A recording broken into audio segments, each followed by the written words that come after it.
And let's do this. Maybe. We'll see. We'll see if this works. Testing it all out. Oh, there's that. I don't know if I love that. Is there a way that I can fix this? Well, maybe. Nope. Nope. Nope, nope, nope, nope, nope. We'll give it a try. We'll see what happens. All right.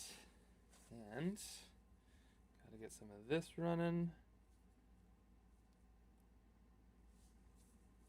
Seeing what I can do here. Live on Twitch. Perfect. Thank you, Jen. And then how is YouTube looking? Oh, 18 minutes ago. Live on YouTube. Hot diggity. Okay, cool. Let me just make sure that I can have the chat on both. And we are in good shape, it looks like, right there. Cool. Okay, great. Well, I'll just putter until we can make some decisions. Actually, I need to go find out what we are going to sketch. One of these things. We'll see. We'll flip through a couple of here in a few minutes. Oh yeah, we got lots. Could do another fox.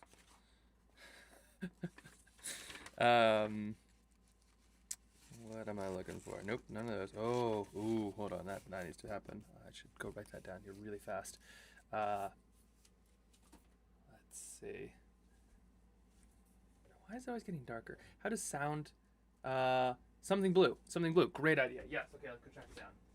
I'm just gonna quickly go write something down. Let's see. Sketches.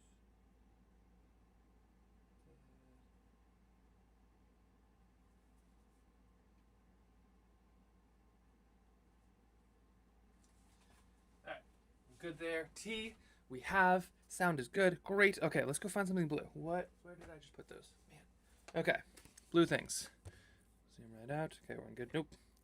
Llamas, not blue. Penguins are blue. Have we done a penguin yet? I don't know if we've done a penguin. Frogs, bluish. Ptarmigans, not very blue. I'm thinking penguins. Penguin has a potential. Wolverines have been done. Not going to be blue. Beavers, not blue. Foxes, there are blue foxes, I think, but they're more silvery. Bison's not blue. Also done. Elk's not blue. We're doing something blue today. Hummingbirds have the tiniest bit of blue. Totally spaced out today. I'll watch. Let's see. Hold on. Totally spaced out today. I want to do the bison. We've actually done the bison. So if you get a chance, you can find. There's actually a recording of the bison, which I will say. Oh wait, I sent it to Connor. Anyway, I thought the bison turned out very good. That one actually worked well. I'm looking for something that's blue today. We're leaning into the blueness that is this month and or the world. So I'm trying to find something blue. Quails, not really blue. Otters could be blue. The penguins are a little bit blue. We're kind of kingfishers, technically a little bit blue. That could be a good one. And then all of these are, let's see, that's flag stuff. Bears, not blue.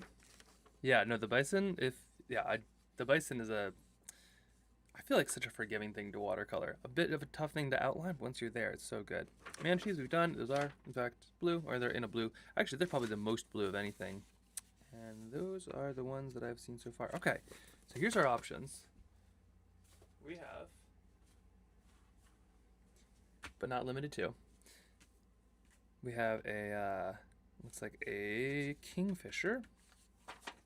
We have an otter. And we have a penguin. Gosh, what are we feeling today? Otter, penguin, kingfisher? Any strong opinions? Kingfishers are pretty cool. I'll go grab a light board here while we decide.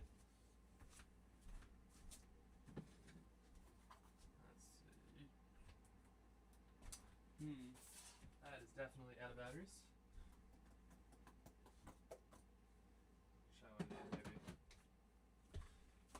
Maybe. bison. Oh, perfect. Thank you, Jen, for sending that over. Kingfisher? Okay. Kingfisher. Kingfishers are pretty neat. They do have some blue. Yeah. I think this sounds like a kingfisher. Let's do that. That sounds like we have a consensus. Maybe. Of the three of us. Okay. Let's do a kingfisher. Otters are good, but yeah. Kingfishers, I think of all the animals, the penguin has a tiny bit of blue on it, sort of. But I think of all these animals, the most actual blue is kingfisher, depending on which one. There's like a couple versions from what I understand. All right, we're going to do a kingfisher. So step one is to outline this. Now, I should have printed these single-sided. I printed them double-sided, so this is going to get exciting real fast. We're just going to scoot this over. This is called a light board. These are great if you're kind of trying to do either a lot of something or like tracing isn't quite your forte. These just make it really, really simple, and they are totally fair game. Learning how to sketch is a good thing, but light boards, it's acceptable. It's allowed. It's okay to do. You can even like put magazines and stuff over there. It's very fancy. All right, so that should line up just like this. As you can see, I have my squirrel behind it. And now I'm just gonna turn off the light so I can trace all the better. There we are. And now I'm gonna lose all of my pens and pencils. This is a pretty big light board. This has got to be what is that? This is centimeters. 38 centimeters. Oops, hey, get a little brighter. 38 centimeters, I'd say, which is big enough for it's the right bigness. It's also big enough to not fit in any of my shelves ever. But I think they make tiny little ones too. And most of the time I just use like this is what I'm doing. Yeah. Electric sheep is blue prompt. Oh, I like that. We should. We'll see. I'm gonna try to sketch Kingfisher, his landscape, and then let's definitely see if we got time. All right, so here we go. I'm just gonna quickly zoom in here so you can appreciate the squirrel that is absolutely on the other side. It's like having an X-ray. That's the problem. So I'm just gonna do a quick little outline here. I'm gonna make that fish blue too. We're just gonna add a little bit here, a couple gills, big old fish eye. I actually get to see a couple kingfishers in England when I was there. I've seen a couple here. Here they have quite a crest. This is kind of an English kingfisher, I think, where they're much more, I don't know, they are kind of electric blue. It's pretty wild. So I'm just loosely outlining. Our hope is to actually get some pre-traceables up and running. So we have this crazy machine that can actually, like, you literally just put a pen in it and it does this for you. And we are developing the files so we can just send that to people or we could do it for them.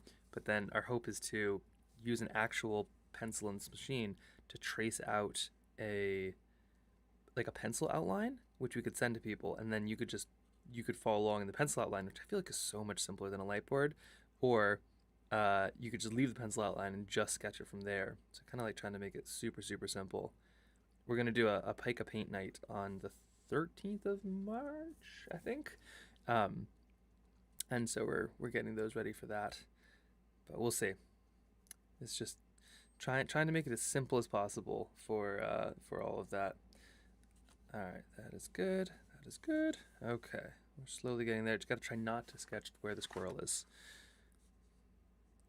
Boy, it's funny. It's like when you press it down, it kind of becomes there, but then when it's not pressed down, it kind of is a bit invisible. Okay, here we go. A little bit of kingfisher right there. Gotta get that nice long, super, super, super straight beak. This is definitely an animal that's used to spearing fish. And if you've seen the videos of how they do it, it's just straight down, just zoom, smack. It's pretty crazy stuff. All right, and then we have a little eye right here. Just gonna fill in most of that aside from that little white bit. Perfect. Okay, so there's all these little details.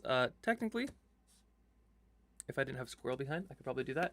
I do have a squirrel behind, so I'm going to just see if I can fill them in freehand. But this is really all I usually start with. It's about something that fancy, which is not very fancy. Oops, sorry. Let me go quickly check with Eve. Hello, Eve. Hi. Hi. Oh, the keys. They are. Sorry, I'm in the middle of a lot. Can I do a little thing for you to make them make noise? Okay. Or I can come in. Yes. I will come in. No, Okay. you can do it. No, no, no, just play it. I just hopefully they're in here. Oh, they're definitely. Yes. Let me see. Please hold. I did not put them back where they're supposed to. All right. The keys are right. Okay. They are now playing. Or they will be in like 10 seconds. Hopefully they're not in here. I think they're probably in my pants pocket. Did it do it? I don't hear it. Okay.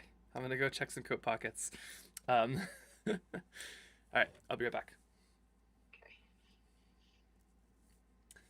I'm in trouble. I'm gonna go find some keys. In the meantime, here are some artworks. Right back.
Okay.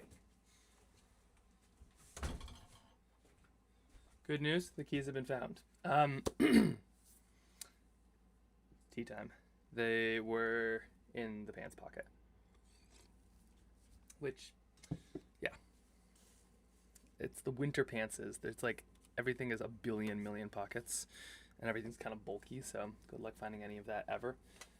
Where were we? We are also. Hello, mom. Let us continue here. Okay, so we've got our Kingfisher right here. Here are just some of. I'm just gonna add a little bit more. You can kind of see this is sort of the bland version, and then here is the fancier version. We're just gonna add a little bit of some of these markings to it, just to kind of help me get a sense of where the color is gonna go. So we got a little bit of that here, a little bit of this here, and I'm just adding some of this because these feathers are so interlocked that sometimes you only just need a little bit of, just a little bit of some texture, and sometimes that's plenty with a pen. Got a little bit of that right here, just to get some of those going. Somebody with ADHD, I totally understand. Yep, spent a lot of time checking pockets. Well, and what I thought was clever is I was gonna be like, oh, I'm gonna get little air tags, put them on everything, and it's been great. It does help me find a lot of stuff a lot faster. But then I feel like the little tracker only works part of the time, so I've become accustomed, and in doing so, I've become weak. Although my brain was never very good at remembering that stuff anyway. There we go. Just a little bit more of some texture, as you can kind of see. Nothing crazy, but it does the trick. All right, we have that right there. Let's get to sketching here. Just take all of these, scoot them off.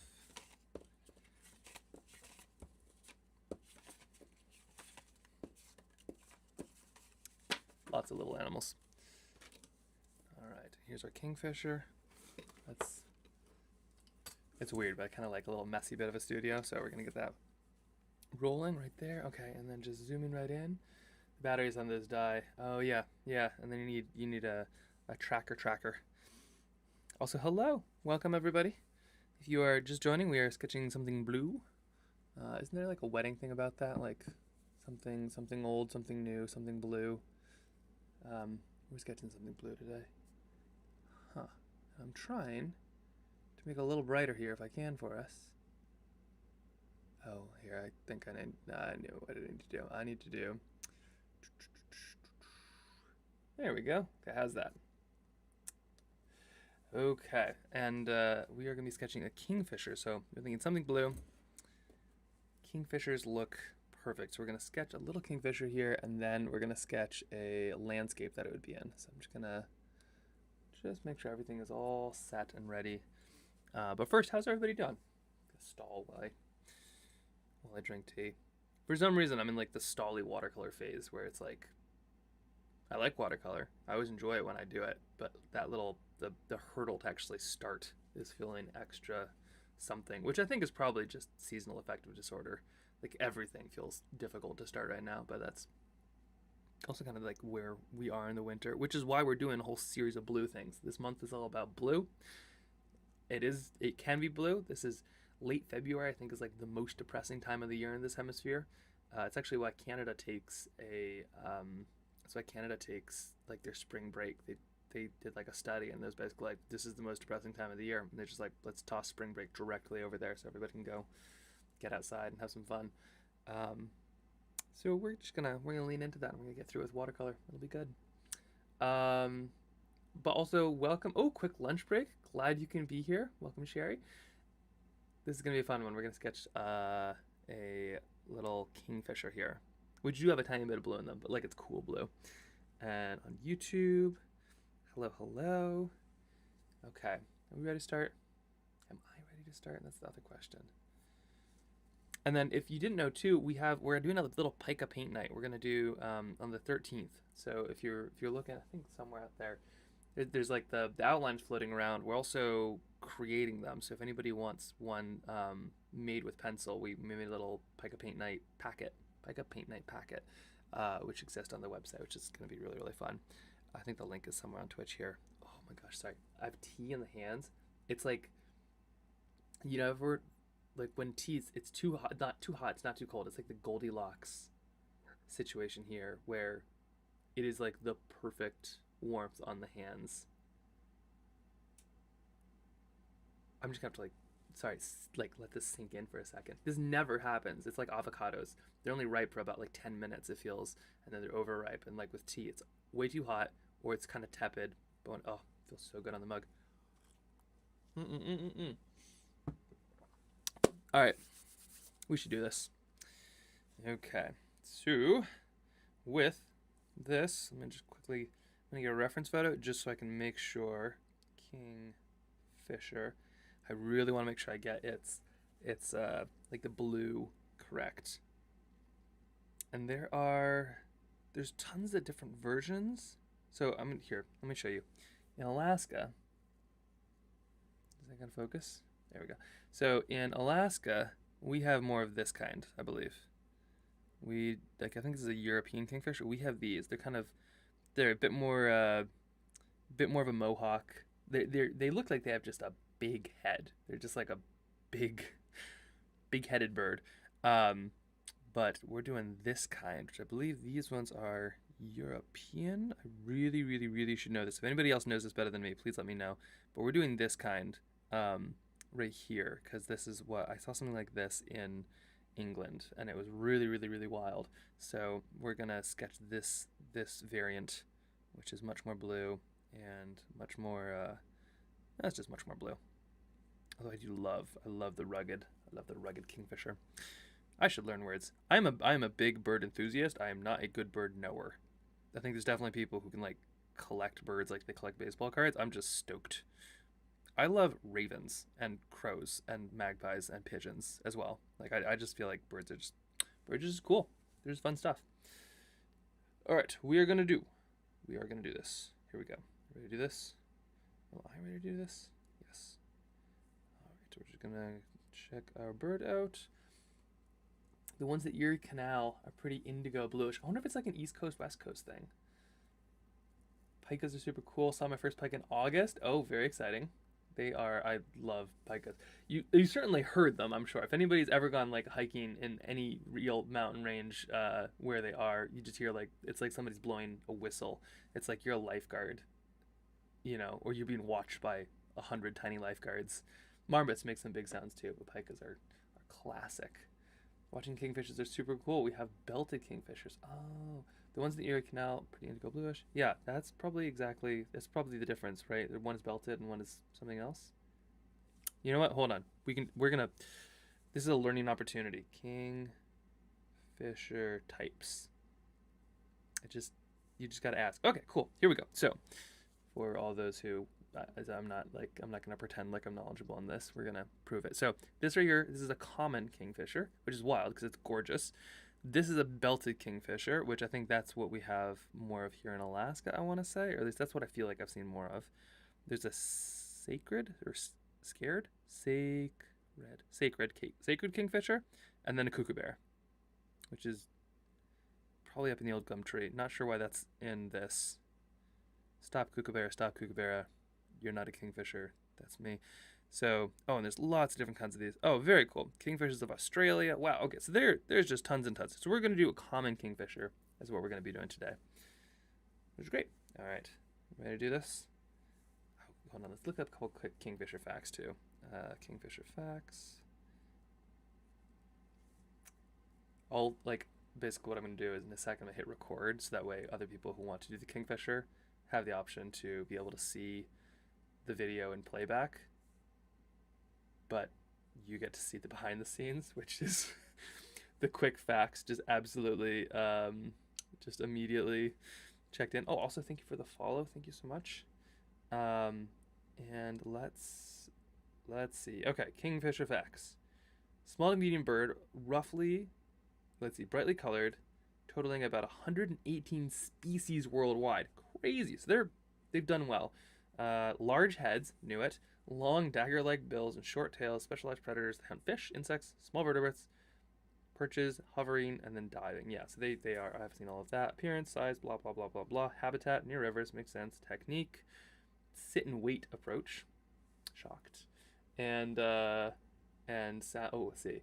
Can't stay. Thanks so much. Yeah, thanks for the follow. And then there will be on the YouTube we'll have this as well. But we're doing lots of sketches. Technique, sounds, distribution, migration. Some populations of northern and eastern migrate up to 3,000 kilometers. Unbelievable. Wow, and their lifespan, the average expected lifespan is 2 years, although some have lived 15 to 21. That's crazy. That would be like us potentially living Pina Pint. Hello. Welcome. We are learning about kingfishers before sketching them. This is nuts.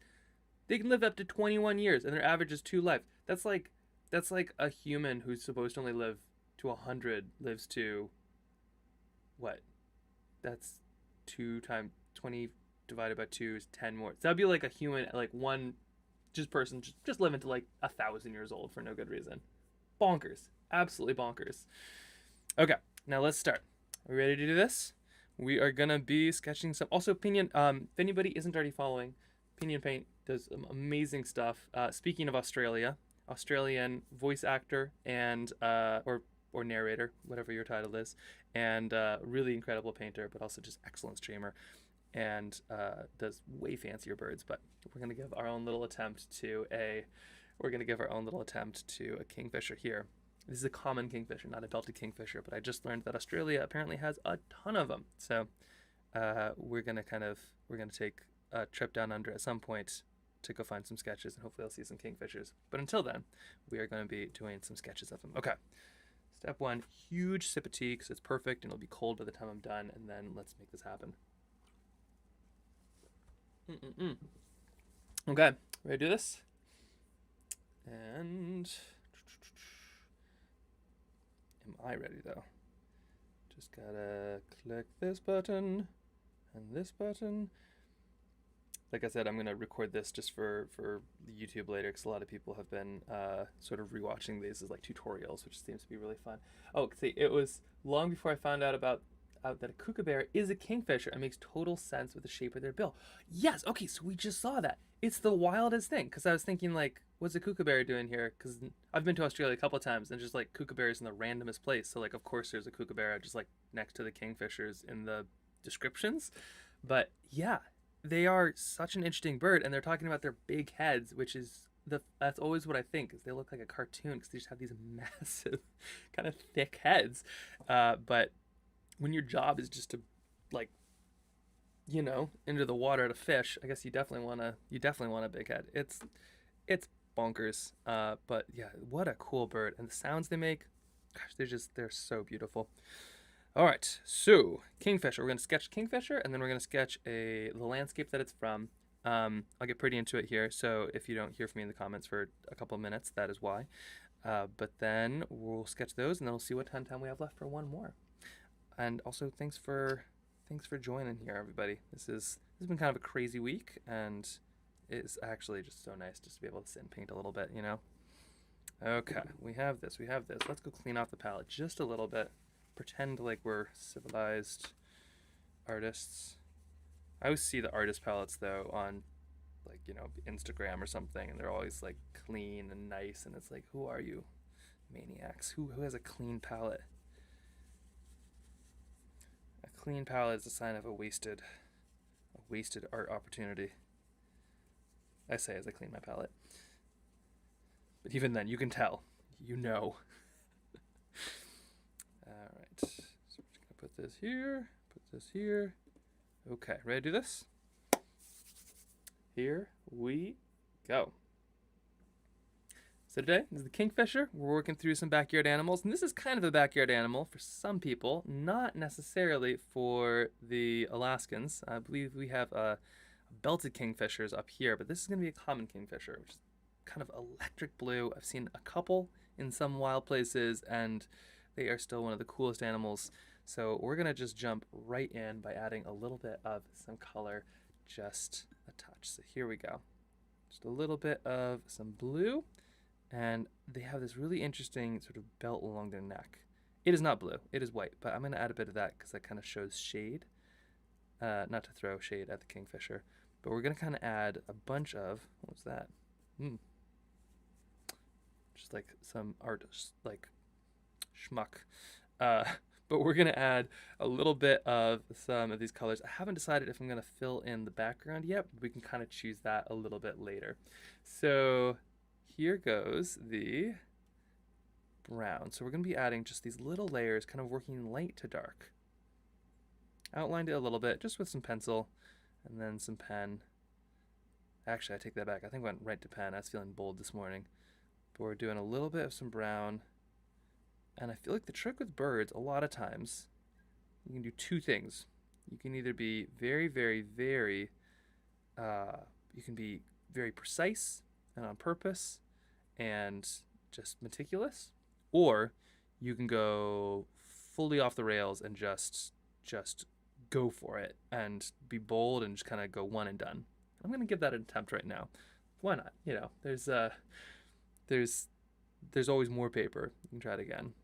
I'm going to add kind of a blue to my brown here on the branch too, just to kind of give it some of that.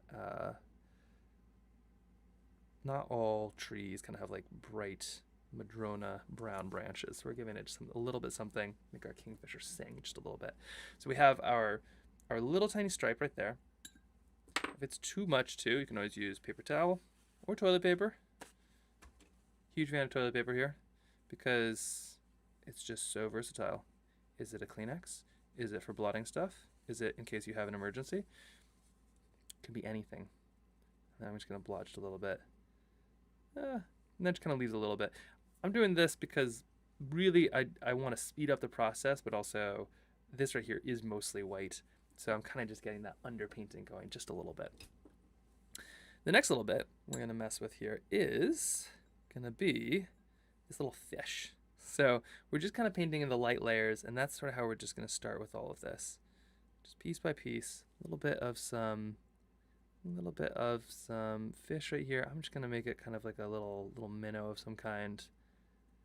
What's so cool about kingfishers and why it feels so important to put a fish in its mouth is the way they hunt is just unbelievable. They hover and then, or they'll perch, and then they just dive. And there's one photographer who worked, I think, years to try to catch the perfect photo of a kingfisher. Just, the beak just about to get into the water, and it's just, flawless. But what's cool is that they do that all the time. That's just how they do it. And they're catching everything from fish to insects to crustaceans, and just the precision of that. I mean, and imagine like a thing on your face too. It's not like you're using chopsticks to go grab something. It's like chopsticks that are your face. So just pretty incredible bird. All right, so we have that. And now I'm gonna add a little bit of some of the base colors. So a lot of this is gonna be blue. Like this whole kind of, it's almost like it's wearing a jacket. It's gonna be mostly blue. The top of the head, it's kind of beautiful turquoise blue, a little bit of blue right here, but all of this is kind of this, I'll say chestnut brown. So I'm gonna add just a little bit of that right now just to get some of that on. I'm gonna do all of it at once, so we have just all of it. That's gonna be a little bit of maybe some burnt sienna, something like that, and then just maybe a little bit of some kind of, maybe whatever this orange is, kind of a nice orange yellow, kind of a nice warm yellow or something like that. Let's see how this looks. Yeah, something like this. That'll do just fine. So we're just gonna work just a little bit right here, and we're just gonna kind of scoot over. Its legs are gonna be kind of orange, but we'll add those in later, and we are gonna add some shadows with all of this. So don't worry about stuff not quite lining up. I'm also gonna just make sure, that's not quite dry. Once again, toilet paper coming to the rescue. It is, in fact, now dry.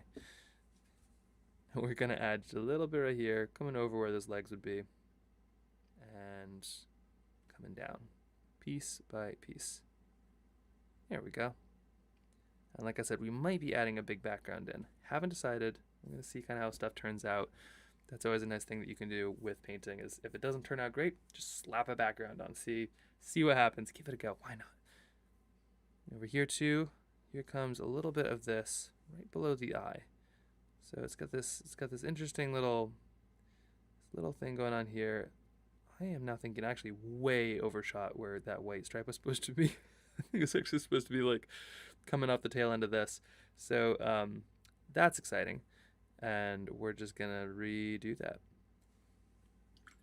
That's why you kind of work light to dark, because all that's gonna be covered up and it won't really matter. But here we go, a little bit of lightness right there. Oh gosh, that didn't really turn out either. Yeah, just leave the watercolor paper alone. It's gonna do what it needs to do. So here is our loose shape, and we are going from light to dark, but we kind of need things to dry just a little bit. And there are these really interesting little dots that are going to be all throughout its back here. So if you have a chance, let me see if I can find some here. I've got a few in here. If you have a chance, while that's drying, maybe grab yourself something like one of these. This is a gel pen. They're super handy. You can always use mask or leave the white and paint around it, and you can be as meticulous as you want. This will save you a lot of time. This is just two different versions. This is a Uniball, and this is a... no idea how to pronounce that one. But they just make little white marks. Or you can use a white colored pencil. You can use a little bit of white watercolor. You can even use an X-Acto knife, which is a wild thing if you've ever wanted to try it. But you can use an X-Acto knife like this, and you can use that sharp little blade, and you can just tick out a little bit of... ooh, ouch. You can tick out just a little bit of the color. So you have a really dark night. You can basically just peel off a tiny layer if you have thick paper, and it makes a perfectly white, bright thing because you're kind of going down through the layers. I wouldn't suggest it for anything more than like a star or perhaps like a tiny little, nick of just a little bit of white. But it works pretty well. Okay, so we have our little kingfisher right here. I'm going to start adding some of those legs in, which are a little bit more orange, just by adding maybe a bit of red to whatever I already got. I really like working with whatever's in my palette. I'm just adding a little bit of our orange legs. Might move it too red, but that's okay. How many kingfishers are going to see in my painting? A little bit down here, a little bit over here. We're just adding in our toes. That perch hunter. I think they have this many toes. I don't know. We'll see.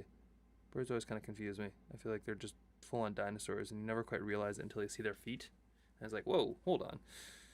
But just kind of a little bit of that, and then maybe even add just like a little bit of just water here and just kind of feather it up. Pun intended. And so we are going to add some shadows here, so it'll kind of differentiate those.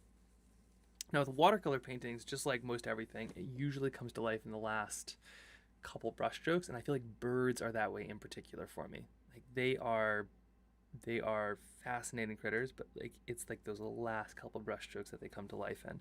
So if this isn't quite looking like how you thought it would look, that is totally fine. It is the last few brush strokes where it should come to life. And while we're doing some of this, I'm trying to think what's going to go on next here. This right here is technically going to be a little bit of a white stripe. We're going to have the top of the head, and I think what we might want to start is some of the kind of, I almost picture these birds as like wearing a little blue suit coat. So why don't we start just a little bit of that. The blueness is pretty turquoisey. Having seen one of the common kingfishers in real life, I was almost like, what crazy tropical bird is this? The belted kingfishers, what I think I've seen more of here in Alaska, they are a little bit more, they're a little bit more natural toned, I'd say. They look like something that's more like cornflower blue or something, whereas these ones just feel electric to me. So we're gonna add just a little bit of, just a touch of green maybe, to some blue. That's too much of both. We're gonna try to get it. And if you have a little bit of scrap paper, now is a great time to be able to pull that out. If you don't have scrap paper, it makes this part exciting. So maybe just a touch of, oh gosh, I don't know, a little bit of yellow or something. Well, I think I just made it green. It's a funny color because it almost doesn't feel like something in nature, but these things are very much from nature. So let's give it a go. Here we go. So we're gonna start with the top of the head, and I'm just kind of adding these initial layers. So it's a little bit of, just zoom in here if you really want to see. We're just adding a little bit of these initial layers right here, just to get a loose sense. Let's see if I can actually get that a little brighter for you too. There you are. So we're just adding a loose sense just as these kind of come to life. And this is the most important part. We got this little white stripe, so you just got to avoid that little white stripe. This is the moment where we're kind of making it a little bit. Something like that. It's always fine to go too much because you can always kind of carve that down a bit later. And then same over here. We've got this little chin strap almost kind of coming down. There we go. Something like that. The ornithologist can let me know if I got this wrong in the comment. I've said it before, but my take on birding is, as somebody who used to want to be an ornithologist, but I never really learned all of the science and details, I'm kind of getting back to it now. But there's like these huge birding communities, and I've never quite felt like I belong because I don't know all the names of the birds and what they do and all this stuff. I couldn't identify them from their sound, or I don't have like a running bird count of what I've seen. But I am a bird enthusiast. I just love them. They're just so cool. Every time I learn something different about them, it's like they're just such interesting critters. And so I'm trying to make that a little bit more normal. Like it's okay to see a bird, have no idea what it is, and just be stoked. Or common birds too, like pigeons. Super cool thing. Pigeons are basically rock doves. You know, they're like cliff birds. And then we like bred them to be even like more beautiful, but then now there's like too many of them. So, or just the right amount, so they're common, so we don't care about it. But it would be like, you know, the equivalent of like a city full of parrots or something, which is just wild, you know? Okay, so here's our loose kingfisher. That tail is also going to be a bit more, a bit darker, but we'll add that in just a second. And let's add maybe a little darker colors too. That should bring some of this out. I'm gonna give this a little go here. Okay, and that's going to be something like maybe a bit of, Gosh, how do I do this here? Maybe a bit of some blue down here. There we go. Maybe a little bit up here. That beak is really going to kind of come in to play in just a second. Maybe even a little bit over here. This is not something that I would use for identifying a kingfisher. At least my sketch, I don't think. But it's a nice little homage. Got a little bit right here. And then perhaps just a bit of some water just scooting up. There we go. And that's just water I'm playing with here. So it'll look dark, but it'll dry light. There we go. Kind of a rough take, but still a take. Once that dries just a little bit more too, we're going to be adding some other colors right there in the back. Now, there's a couple different ways, just to prep you, if you want to add a background in. Let me show you a couple examples. One is like our little manatee right here. So if you want, you can always kind of put a little square, especially one that the subject or animal in this case breaks is a really cool one. And then I will say too, yeah, with you know, kingfishers and the common kingfishers and everything like that, in Alaska we have some wild birds like the bald eagles, which is so funny too because they're so common here, unless of course you get to see them building a nest right outside your window or something like that, which is unbelievable. But they're so common, it's almost like you forget how amazing they are a little bit until somebody comes and visits you and freaks out about seeing a bald eagle, and they're just as, you know, you see just as many of them as seagulls sometimes. This is the other kind of options. You can also just leave it full vignette. Here's a Steller's jay, and that looks just fine as well. So lots and lots of choices here, kind of whichever you feel. And like I said, a lot of times I wait until I finish, and then if I made some serious mistakes or painted way outside the lines, then I add the background. But we'll wait and see, just to give it a little bit of a go. All right, so we've got our little bit right there. Let's add maybe a bit down here. We've got some of that blue still on my palette. I'm just gonna grab a little bit, get its tiny little coattails here, paint it in, maybe just a touch of this. I'm just gonna scoot a little bit back, a little bit down. There we go.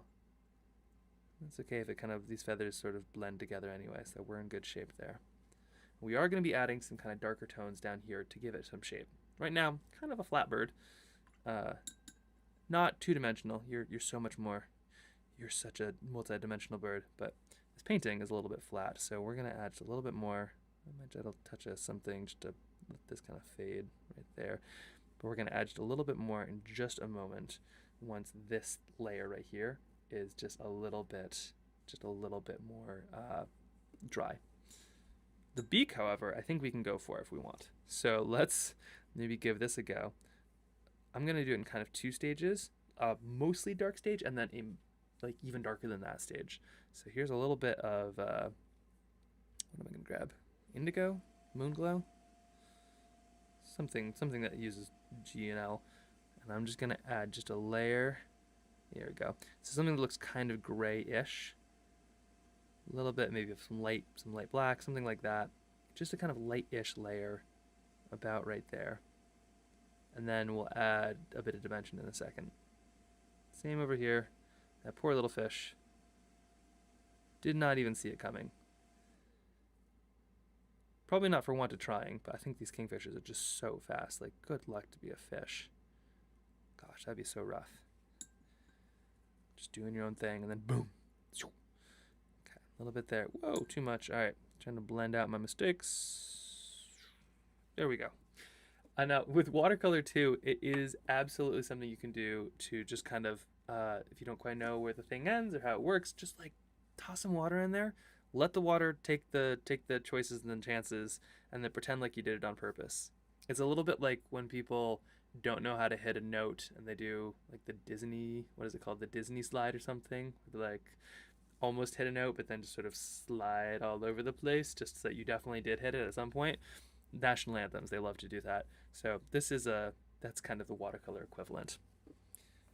Okay, so now we're going to add some of this. So by adding some darker layers and then highlighting the feet, which let me show you what that looked like. Probably use a bit of purple maybe. Just a touch. I'll use a bit of purple and maybe a bit of blue, and just making it light.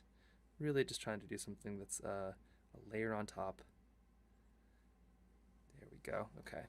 And you can just add just a little bit of right down here. There we go. And this is going to kind of give everything dimension. And this, by making that stick that it's sitting on a little bit darker than that, the more you can kind of layer things that are darker and things that are lighter on top, the better it all gets. Same over here. You have its little wing jacket, just like that. And then of course, a little bit of water. This is just a brush that is rinsed off, dabbed off just a little bit, and then whoop-ah, blam. Smooth that over. I might even put a bit into the legs just to make them feel normal. And this is going to dry lighter. It's going to dry kind of more smooth, and then there we go. So I did say it's like the last couple little brush strokes that's going to bring it to life, and that is still true. It still has some black little wingtips. We're going to add just a couple little bit more, and then this will kind of, I don't know, it kind of comes to life in this way when you add just those last little tiny bits.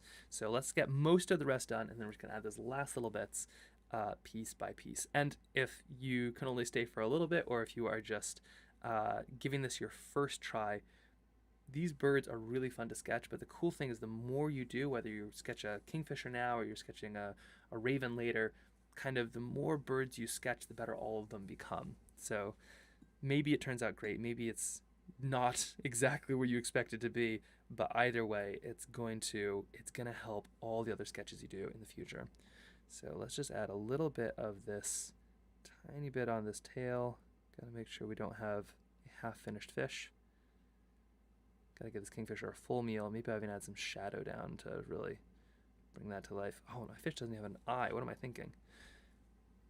Might even add a little bit of shadow too, just on one side of our branch. Something like this. There we go. You can always come in, touch of water right off the side, smoothed, voila. And now we're going to get into it. Now is going to be the moments where we're going to add those last little bits of something super dark, which should kind of bring it to life. I do want to make sure that everything is relatively dry. You can kind of do that in a couple ways. You can touch, but you can also kind of do the shiny test. Can you kind of see that? There you go. See that little bit of shiny? So this is going to kind of, it's almost like a holographic card or something like that. It just sort of shows you what is still wet. So I actually know there's kind of some hidden wetness up here, so I'm not going to add too much in the way of like these dark black colors, and a little bit down here as well. In fact, what I might do, and I often do, is have a little tiny heater, so I might just toss it right down there just for 10-15 seconds. If you have a tiny little heater or even a hair dryer, that's a great way to do it. But I want to show you really quick. So something like this, it's so funny. This is a Steller's jay, but I've added in, we're going to go real close. Don't be afraid. They are sassy birds, but it's just a painting. Their eyes are so like, this is where kind of life comes to these sketches. So even though I already sketched in the eye with a pen, my little micron tiny pen thing, even though I already sketched in the eye with a pen by adding just the right amount of indigo, kind of really giving a little bit of these darker colors, especially with that eye being the same, that is what kind of ties this bird together, I find. I don't know how to explain it, I don't know why it works, but it's like the eye is the darkest thing, and then if there's a couple other highlights like that, it just holds everything together. So we're gonna try a similar attempt at our little bird. I'll just reach down, see how we're doing. The shiny test shows me that this bird is virtually all done as far as drying, and for some reason, it's also very, very bright. Let's see. There we go. And we're going to start with low stakes eye. Let's get that fish. Fish don't have a little shiny bit in their eye. If you've ever heard like the dead eye of the shark kind of a thing with Jaws. For some reason, like the sharks don't have that kind of little shiny, glistening bit. I think it's just probably how their eyelids work, but it does almost make them look the dead eyes of a shark. But that's why with mammals or so many other things, that little glinty bit in the eye, you know, like even now, if you're looking in my eyes, um, it's like for some reason, it's like the tiniest pinprick of light, and it just makes you feel alive. Okay, here we go. We're gonna add the last little bits, and we're gonna finish with that eye. So, just a touch of indigo here, and I'm kind of trying to get the perfect consistency where it's not too dark, it's not too light, it's not too flowy, it's not too unflowy. And once I kind of have a little bit of a brush full, we just kind of go and we just add these little bits. So a little bit under this wingtip, check.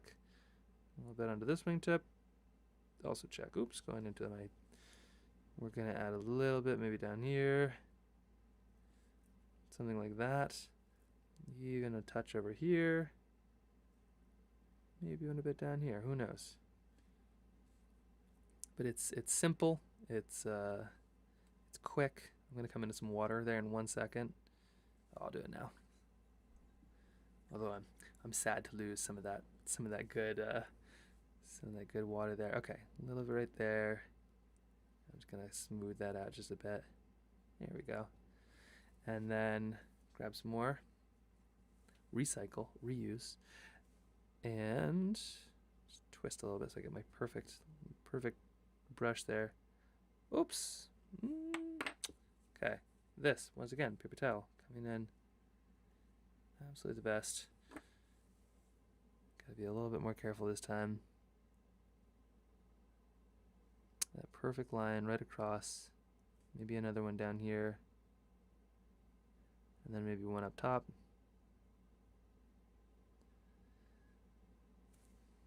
There we go. Something like that. And then we're going to add that little bit of an eye. Zoom in so you can really appreciate. Whoa. So, right, we've already put it there, but it's so funny. It's like just a touch of a little bit right here. Just filling in the rest. It works, you know? It's so strange. And then if you do fully fill it in, that's totally fine. You can always just add a little touch of like a gel pen or something like that later on. That works too. The legs, not the best things I've ever done in the world, but that's okay. Bird legs always kind of confuse me. So here's a little bit of the toes, just highlighting a bit of those with a little bit more of that darker color. And maybe I'll even add a bit of black down here. Just kind of work and touch up, something like that. Gotta add a bit on the bottom, and then some water. Dabbing it off and just using that water to kind of push things around, push it up. There we go. That's feeling pretty good to me. Now there is one last thing that we can do, like I said, but we kind of need things dry, so I'm going to go scoot it up just a little bit. I'll grab this, and I'm going to kind of give you a quick demonstration on how this works and looks while that dries. Now, do I have any scrap paper around? Let me go on the hunt. Okay, here we go. A little bit of scrap paper. Oh, but I need something that has a bit of a mark already on it. This too? There we go. So they're just fine. So there's a little tiny piece of scrap paper. Now you can see something like this. Got a little bit of paint already on it. Actually, we could use this little bit of blue here. Here's a couple different versions of how all this could look. So like I said, if you just want a little tiny tick of a little bit, just pull in some color out, you can always use, I think this is how it works, use a little bit of an X-Acto knife. So you can just literally just scrape away some layers. If it's thick enough paper, you're going to be fine. If it's not, well, good luck. There's no real rules with watercolor, and so whatever you need to do is what you need to do.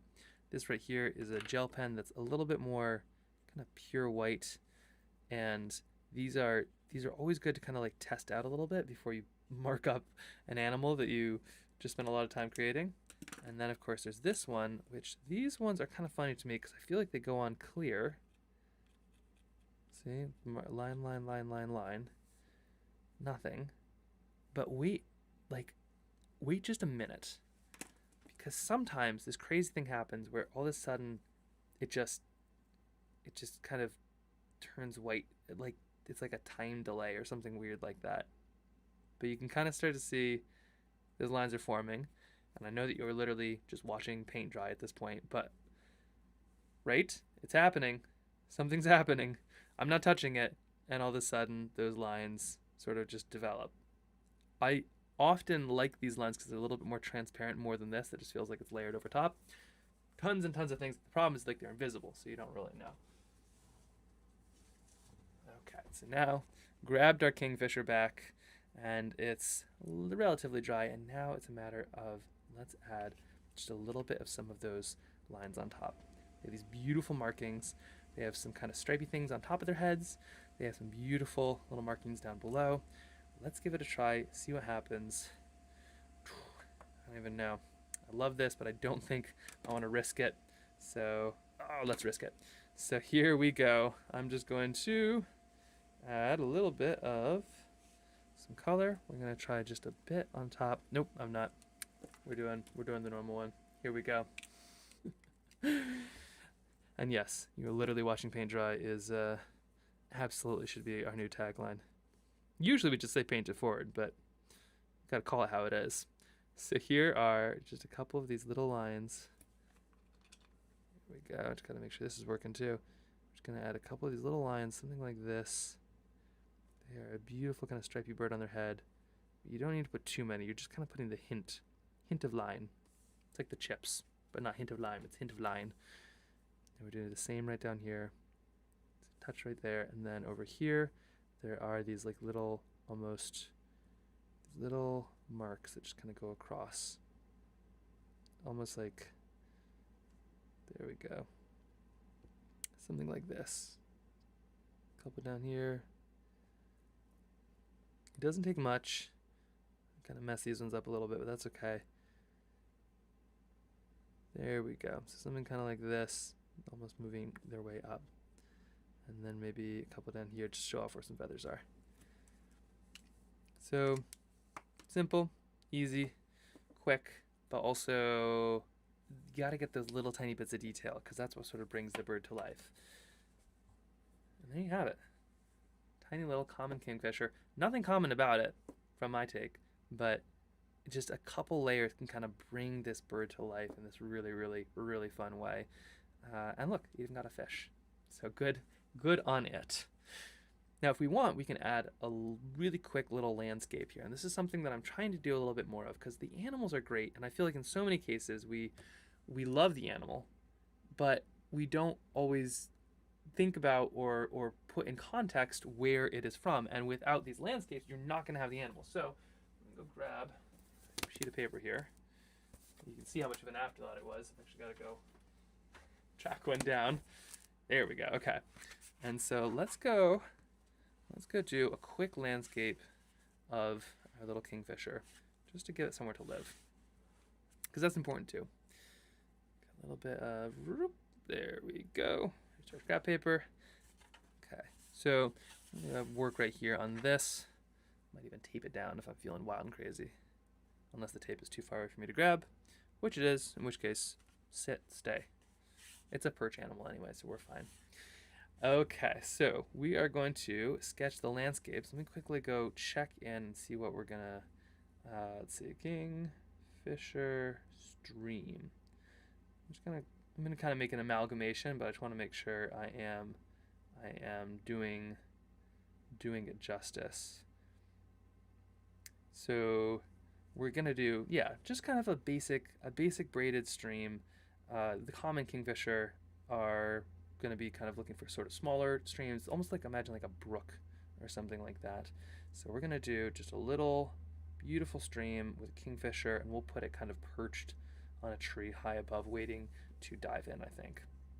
So just making sure that I'm getting kind of the right district. Okay, you ready to do this? Here we go. So let's start by adding, do we want to use pen or pencil? Do I want to use pencil? Let's do a little bit of pencil. Why not? Like I said, landscapes are important. They shouldn't be an afterthought. If anything, they should be a forethought, but here we go. I'm going to start with a little bit of a line. There we are. And on it, we're going to have our little stream, and let's Let's see, let's put some big rocks here that the water kind of be flowing around, just kind of ebbing and flowing. We'll put the stream kind of going off this way, just burbling. I want something that you see and it kind of feels like you can hear it. Maybe a little bit of some grasses, tiny bit of shore, something like that. And then up here is a tree with a first little branch kind of just sticking out right there. Something kind of like this. Maybe a dead branch, maybe a live one. And right on top is going to be our kingfisher, just perched and waiting. So simple, but you know, accurate-ish. Oh gosh, how big of a tree do we want? Yeah, we'll do something like that. And then over here, we gotta have all the rest of these little trees. And this is why kind of like these streams, these habitats, they feel so like, I don't know, sometimes crowded, or in Alaska we have a lot of alders, which are lovely, but an impossibility to get through. But it's these dead trees, these snags, these things that actually make for a really healthy ecosystem, which you never would think. Okay, so we got a little trees, something like that. There we go. So something like this. Probably can't even see any of that. Let's just put some pen on it and then fill that thing in real quick. So here we go, a little bit of our pen coming in. I've been really enjoying kind of not actually filling in stuff all the way. Well, I take it back. I've been really enjoying the feel of what happens when you don't fill something in all the way. Usually I don't choose to. Usually there is an external circumstance, say a child or a huge I don't know, windstorm blows up or something like that keeps me from doing it. But I'm trying to be more forgiving of when a painting isn't all the way finished, and there's something kind of, I don't know, kind of beautiful and sketchy about that in a nice way. Okay, so we got a little bit of our tree. Gotta put a bit of foliage on it. That branch is dead, but the rest are alive. And maybe some grasses over here.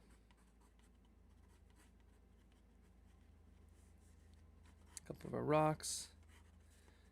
And the pen are just gonna help me lock that in.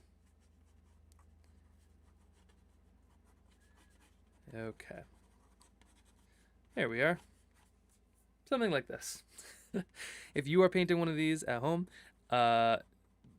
you can kind of make whatever you're looking for. This is just a loose stream. You could look one up. You can pick something close to your house. If you have common kingfishers, the idea is to kind of do backyard animals and help everybody see the amazingness that could just be all around you. Granted, I am choosing like animals that are pretty gorgeous and particularly amazing. Like I really probably should do like earthworms or something, but there we go. Something like this. Oh, right, and we got our mountains too. I'll just put a couple of those up there. Little hills. All right, there we go. Very loose. Oh, what am I thinking? We got to put our kingfisher in there as well. That is key. With their big heads. They're a big-headed bird. There we are. In the kookaburra family of all things. Can you imagine? I feel like everybody grows up singing the kookaburra up in the old gum tree song, when actually there's like one of these in your life, which is pretty amazing.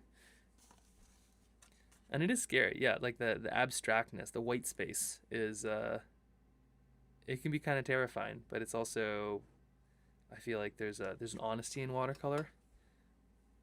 In the same way when you look at nature too, there's an honesty in it, and I don't know, I love that. So I'm just gonna launch into this. So here we go. We are just gonna go straight for it. The birds, I'll spend a little bit more time on, but there's something about landscapes. You just kind of have to go for it.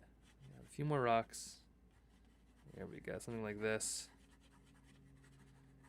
There we go. Yeah. And we're gonna start with the sky, and then we're gonna add in all the rest. So here's a speed run of this landscape. Step one is going to be adding in probably just a little bit of our stream. We're just going to do a little bit of reflection of that sky, and then we'll add in those darker colors in our rocks in just a bit. But right now, we're just adding a little bit of this water. We're just trying to get just a touch, not too much, not too little. We're just kind of adding a little bit of that, leaving some of that white space especially to exist. And these rocks too, I might fill them in, I might not. So it's okay to kind of leave a bunch of those. One of the coolest things is if you can, you basically just kind of focus like almost on the top, leaving a lot of it relatively blank. Okay, so all of this is going to be, whoa, all of this is going to be trees. Let's add maybe our mountains as well. And maybe some sky. Yeah, maybe we do a little bit of sky. We could do a little bit of some clouds too. Clouds are kind of fun. You can do something, just go over here so you can actually see. Clouds are kind of fun. You can do something like this. All you got to do is put a little bit of something slightly darker, maybe I don't know, something like this, a little bit of indigo. Let it kind of bleed and move. The shadow's going to be on the bottom.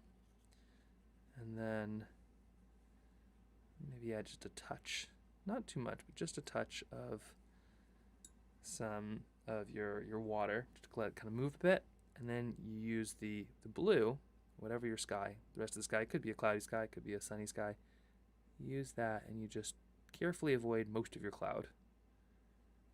So something like this would work just fine. Of course, I say most of your cloud, it's okay to touch into a little bit of it occasionally. So you can do a little bit of that if you need. You want mostly hard edges, but you also want to let those shift and move. And then we're going to add just a little bit of some blue, going up and around. There's our cloud. It's big, it's bold. We'll have our kingfisher just beautifully silhouetted. Handsome bird right there. And then, of course, you could break a few of those lines. There we are. And just kind of a really quick way to do a cloud, but it's that contrast that actually makes it, which is so strange. Everything else, you just put a blob of white, but not in watercolor. There we go. So slowly working on our kingfisher habitat. We got to add some of these really, really beautiful little, we got to add some of these little kind of rivulets, but I think what we're going to do first is add this little tree, which is going to have some nice contrast. And as this is coming to life, I mean, I love this juxtaposition.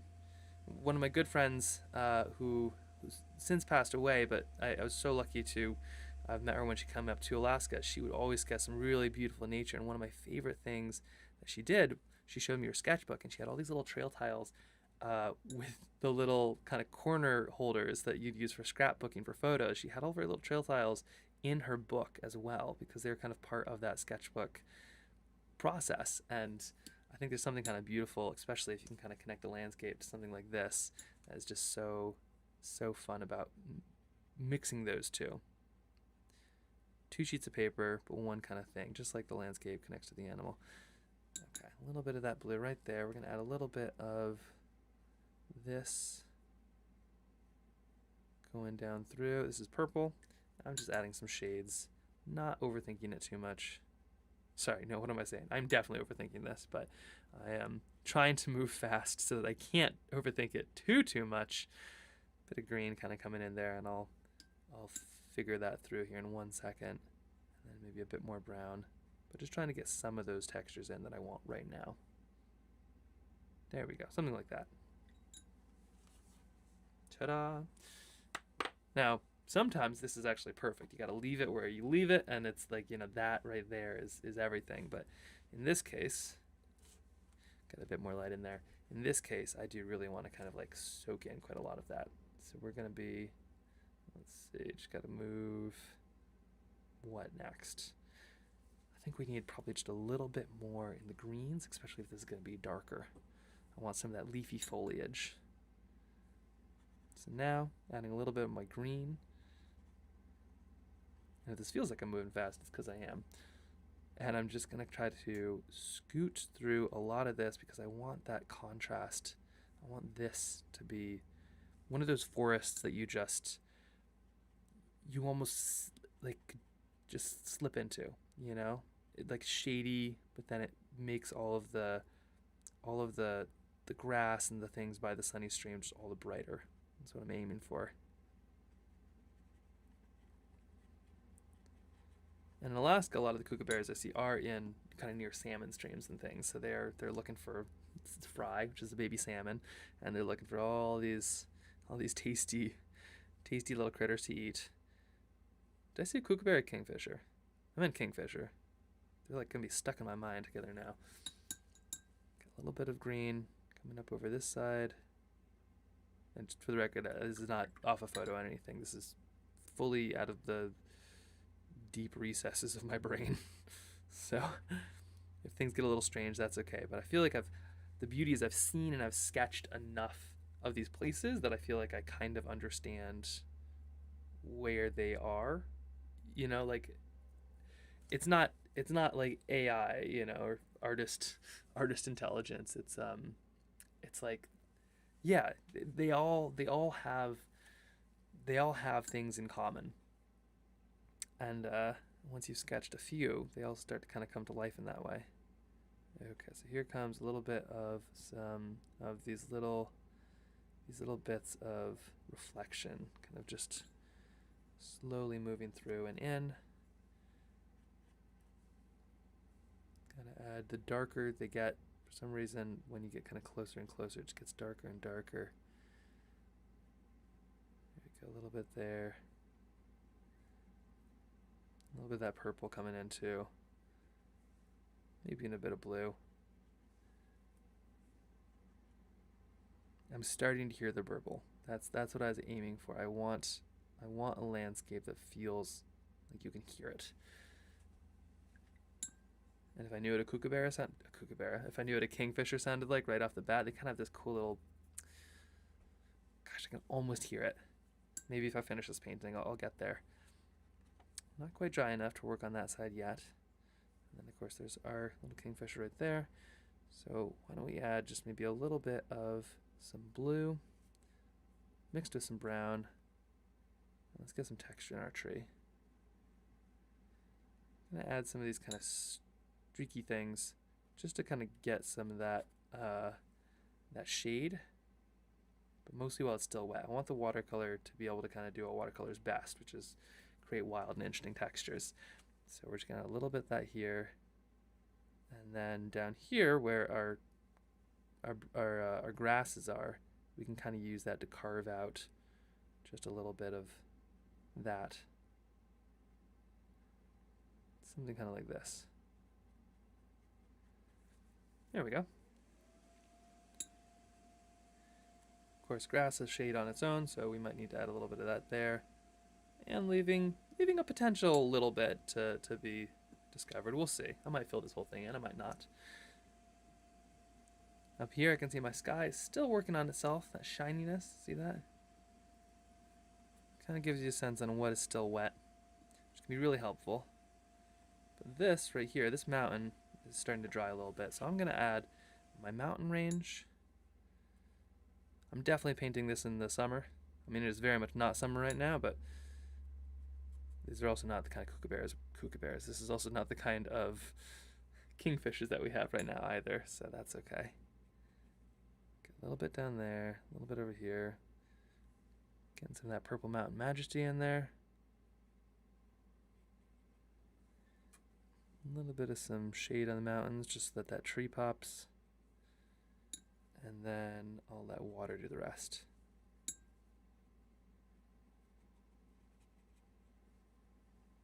Same up here, further off mountain.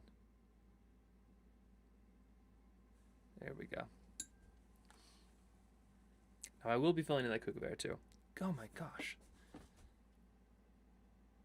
Kookaburras are everywhere they're not supposed to be. It's like that song is just the perfect adaptation for them. And I was saying earlier, like in Australia, like I'd see kookaburras and it's just like, how did you get there and why are you there? But apparently they're also in my brain now. Whew, too many birds. But let's see, we have a couple of those. That's relatively unfinished, but that's okay. Feeling wild. Maybe I'll just stick this rock. Something like this.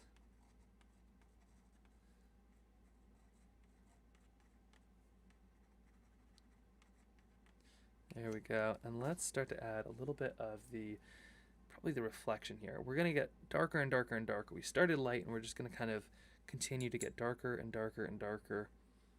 Maybe even a bit of blue on this side now, but it's only like right at the edge. Right where the grass kind of starts to touch. We just need just a touch of this. There we go. Something like that. Same with these rocks. These rocks would kind of be in the same boat. A little bit right there. This is still wet, so we don't need to mess too much with that. Maybe a few little bits of tree. A little bit of texture. And I got a touch in here, a little bit over here, and all of that is going to be a bit more shady. And you can see I'm not really touching the kookaburra yet, because I'm going to let that be kind of the star of the show. But I do think it's important to get these landscapes in there. I do think that's definitely an underrepresented thing. Got a little bit more green, mixing the yellow and the green at the same time on the palette. It's going to create colors that you couldn't have done on your own. Big plane zipping over. And here comes some blue. Just moving that down and through. Just kind of like pushing a little bit with the brush. It's almost like if you've seen a sandpiper on the beach. They're just like their little feet, their beaks, they're just constantly moving through. They're not stepping back on their own footprints. And that's a little bit like watercolor can be here. So you're just not overthinking it. You're just going little pieces here, little pieces there while it's all still wet. And then you're gonna leave it alone. Same in here, still wet, a little bit of blue. And then I'll leave it alone. There we go. Still have quite a bit to add, but that's okay. Up here, something similar. I'm gonna add a little bit of green just so this tree doesn't feel dead. A lot of times you do have dead trees and they are vital parts of the environment. Which is interesting, you know. It's like logging is, you know, I'm working on paper here. I think cotton rag, but still, it's not like I don't use paper, but dead trees, nurse trees, like there is a cycle for all of this, and it's really important to kind of see that within these ecosystems that we do take from. A little bit of blue coming in here just to kind of highlight our tree.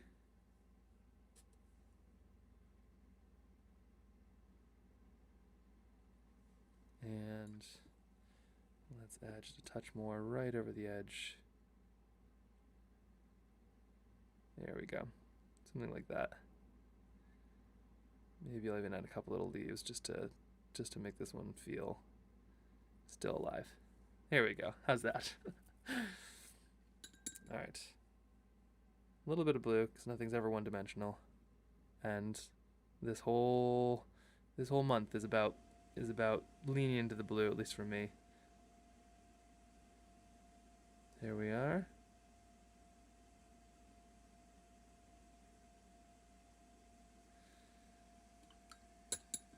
All right, lovely.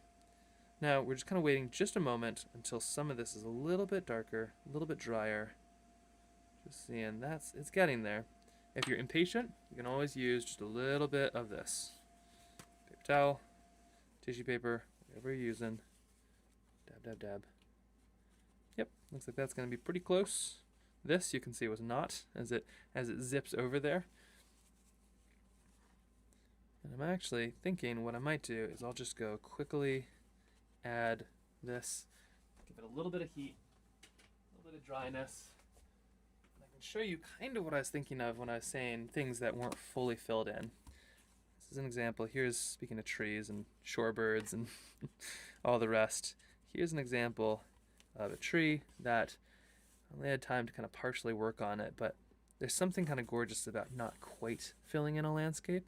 So if you're ever kind of concerned about it, or you sort of start and it looks good but you're worried about ruining it, it's okay to kind of stop halfway through. Sometimes it's because the weather doesn't let you, and sometimes it's because you just like the look. But yeah, with so many of these birds and things too, it's you sketch the bird, and I'm so guilty of it, you know. And occasionally I'll sketch it in the landscape, but rarely on purpose, because these are kind of what your eye is drawn to. But more often than not, I feel like I forget about where they live. But it's important to sketch your home, you know? Okay, let's see if this is dry right now. Give this a go. Return the kookaburra from whence it came. And let's see if we can kind of fill in some of this right over there. We're going to add a little bit of some green and then a lot of darker colors. So a little bit of some green out and around, just something like this. And I'm just going to almost place it there because we're about to add some much darker stuff. There's that. And let's just come in with some blue right around. And then we just kind of connect them. We're not so much like we're not a psychologist or just a matchmaker when it comes to watercolor. Okay, a little bit more down. There we go. And then we'll come back in and we'll put some sticks in there. You'll see, if I zoom in here, but like I'm leaving these little areas that are just sort of just empty a little bit.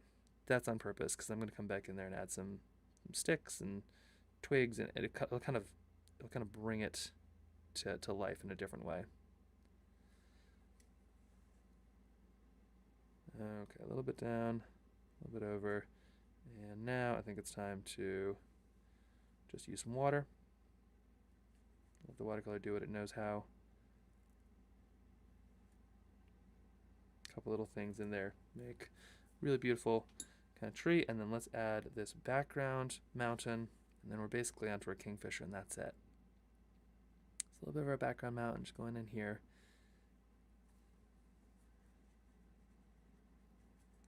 I don't know how this landscape came together in my mind, but kind of the fingers, one brush stroke followed another, and now here we are, a little bit of that, a little bit of everything, getting into that stream. Let's add a touch more darkness right down there below, a little bit here, a little bit there. There we are. Something like that. And then we'll have this little piece right here, and then it's kingfisher time. So here is this piece. We already added a bit of green, so that's great. But let's just toss a bit of yellow, something like this as our base color. Toss a little bit of green. Let those two meet. And then let's add our blue to that green. Really kind of want to get that like vibe of there we are.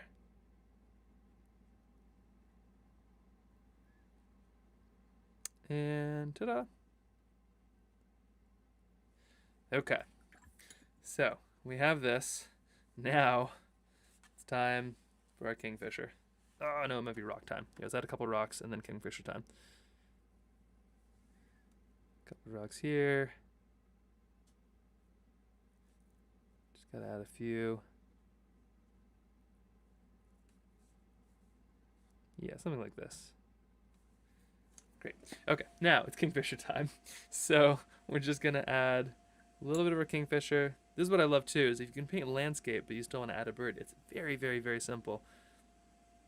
Gotta put our stick in there. A little bit of brown, but I'm gonna come into something slightly darker just to get that contrast. There we go. Just a dead branch, but means an awful lot for this bird. A little bit of purple, and then maybe a touch of something blue or darker.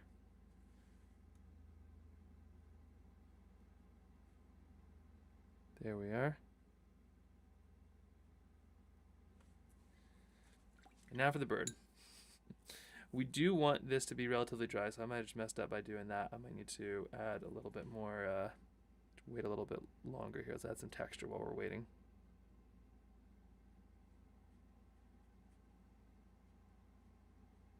There we go. Something like that. And let's see. With something like this, it's almost dry enough.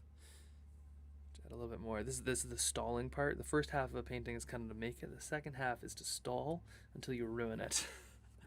But actually, here, just to take a quick breather here. This is what we're looking at so far. We're looking at something too dark is what we're looking at. But this is what we're looking at so far. Just a really, really quick, easy, fun little sketch. Kind of by taking a bit of a overview, sometimes you can start to sort of see what's missing. For instance, probably should put a little bit more blues in here. There we go, something like that. And then I did threaten to add some sticks, so maybe I should do that right now. Just a touch more right here. Oops. It doesn't take much, just really just like a stick here and a stick there. Makes it look like you did it on purpose.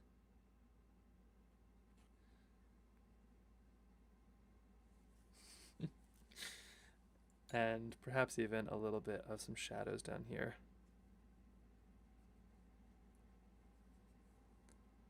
Just a couple. Give that grass the platform it deserves.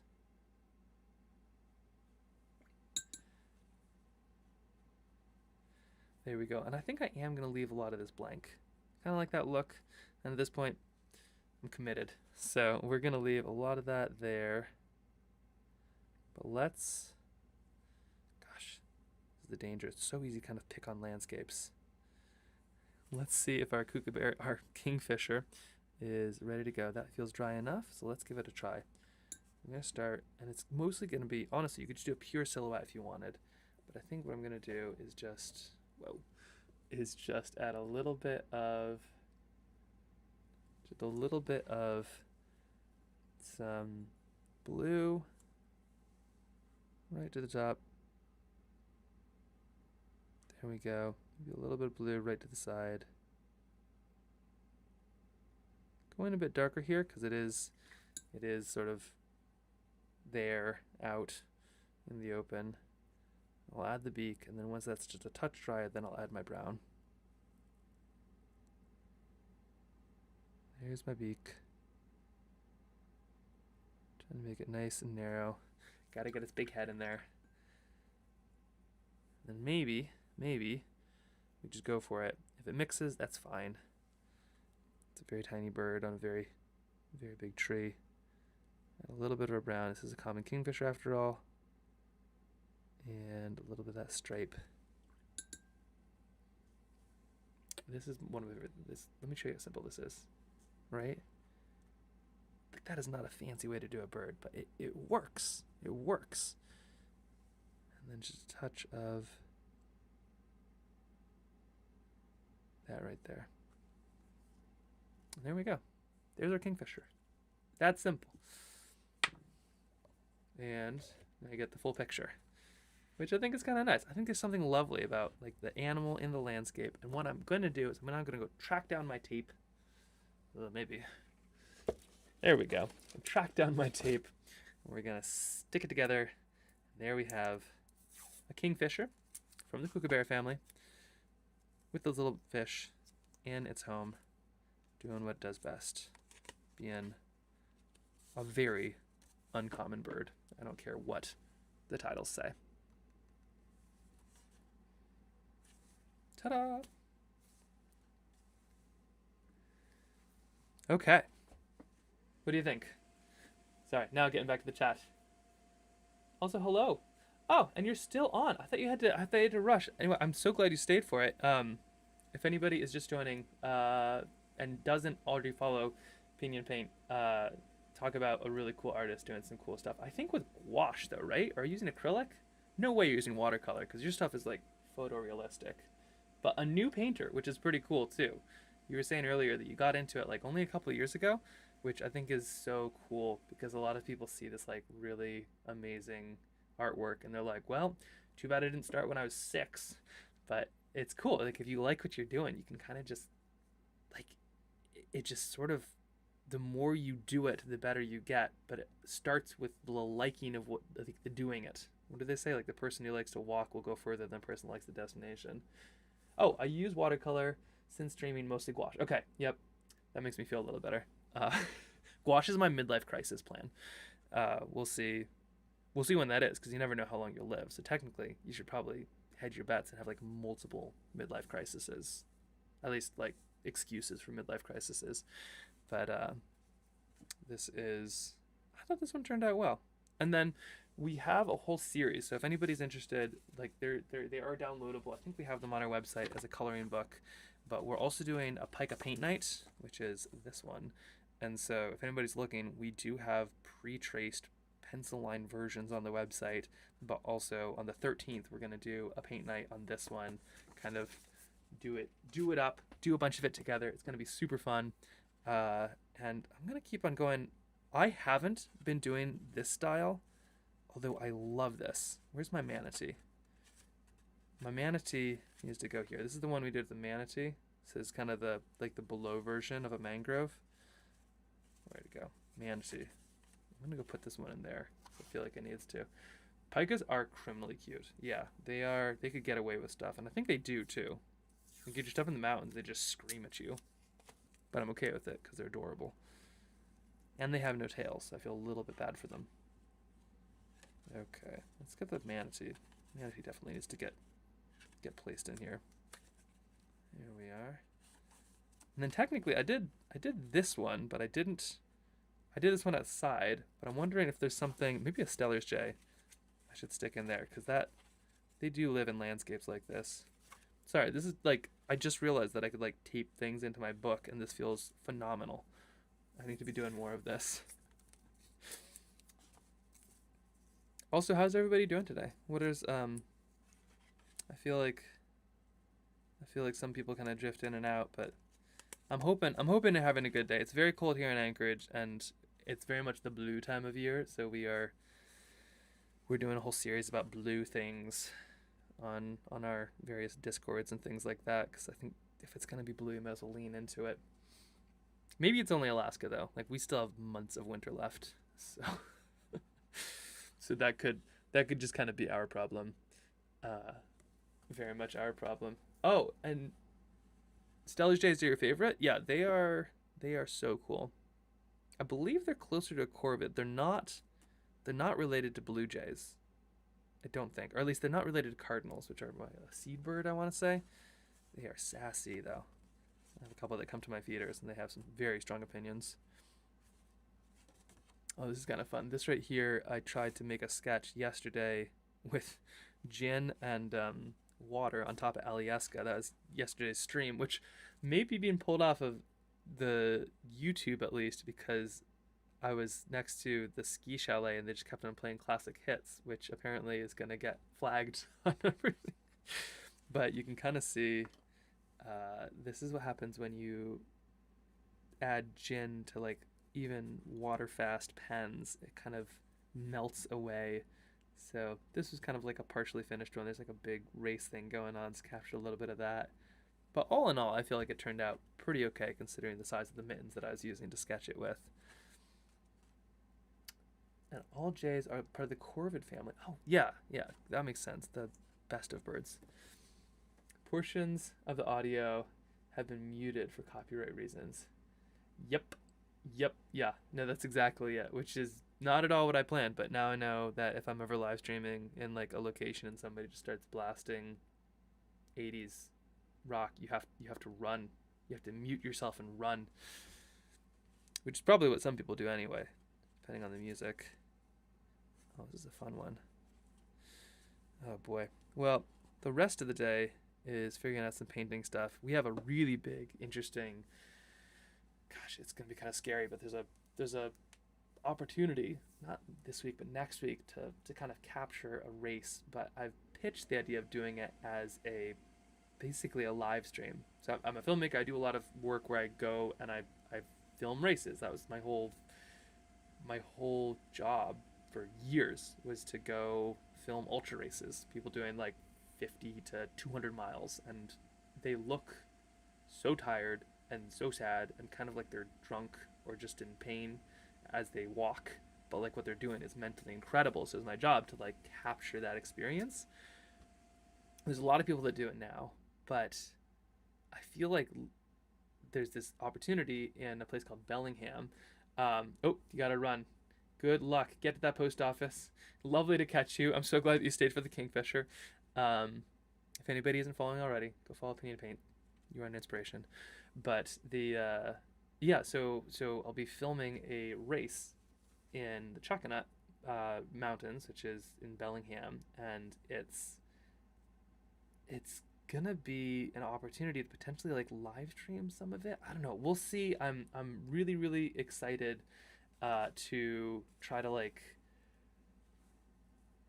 not move through a place as fast. Like all the live streaming and races, it's like how quickly can we run through a place, and then they follow them of how quickly are these people going to run through a place. But the places are kind of the whole point. Like that's what makes it so amazing.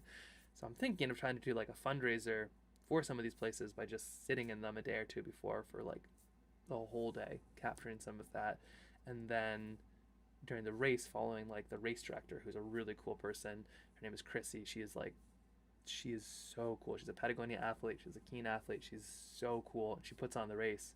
So I'm thinking of basically just following her around and sketching her. But there's some stuff that you can do. This. And yes, yeah, Bellingham. Also, hello. Welcome. Yeah, Bellingham is great. I went to school in Western Washington, so I spent a lot of time in the Chuckanauts. I love Bellingham so much. Oh, wait, hold on. There's way more chat here. Let's see. Hello from Pennsylvania. Oh, Michigan. Oh, yes. We got all the cold places coming on YouTube. But I'm thinking of using this thing. Can you see this? This is an accordion notebook, which is obviously called that because of, who knows what reason. But this is a like single sheet of paper. So what I'm considering is instead of doing like a bunch of sketches to try to capture the moment that I can then flip through, would be doing sketches like this, and then a sketch here and then a sketch there.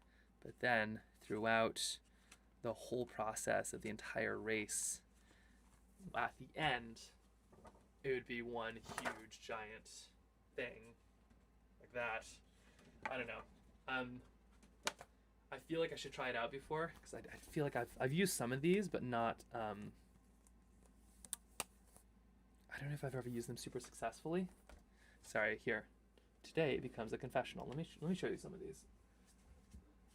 Oh my gosh, my room is a mess.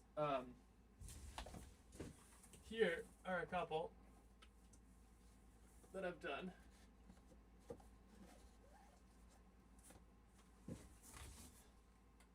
So, welcome to show and tell time. What are these? Max Romey back in something. Old sketches. Oh. Oh yeah, clearly I used to be very good at drawing faces. Here are a couple. Huh. Who writes all this stuff? Gosh. So here are a couple of the small ones that I've done before. That's a lot of paper to fill. What's this? Here's fireweed. So it's the whole stages of fireweed, and then together, you can kind of see them moving. There's an idea. I've kind of moved on to flip books since. What else do we have? This one is. Oh yeah, this is just a long sketch of ski resort in the West. I don't know. They're kind of unruly. What do you think? What's your take? Like, what's your take on accordion journals? I feel like I'm kind of out on them a little bit. I'm intrigued. I want them to work, but also they could be that thing that doesn't. Like here's an example. As in, I sketched as many fountains as I could in Venice. So these really cool fountains, these like rain catchment systems. So when I sketched all of those, which is kind of a cool thing, but then at like, at the end you have this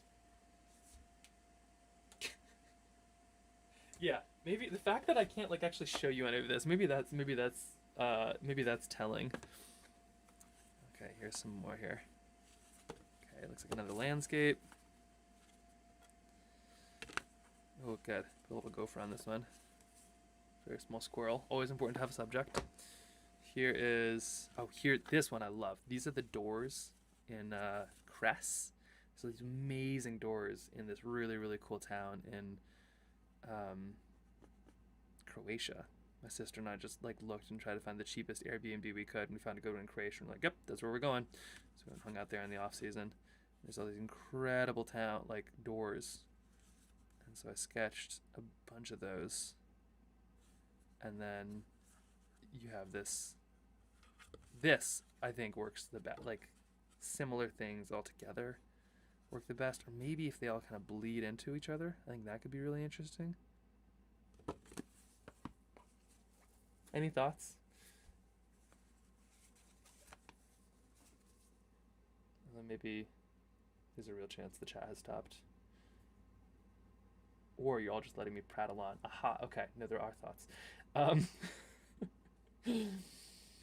I think accordion sketchbooks can be, yeah, traveling, telling a story where a portion of the page slightly overlaps, increases on the other page, but the subject is changing. That's it. Yeah, no, that's exactly it. And I think maybe that's just what I haven't done yet. Like, because all the ones that I do are like, you know, this is just it's just like a massive panorama. And you're right. I don't think I've done, what was I doing here? The American flag is different foods. Curious move. Really don't know what I'm thinking of most of the time.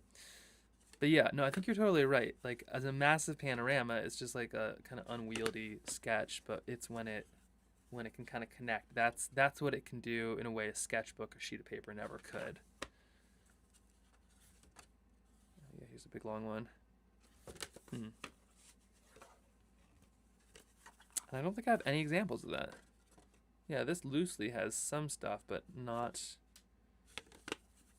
nothing overlaps.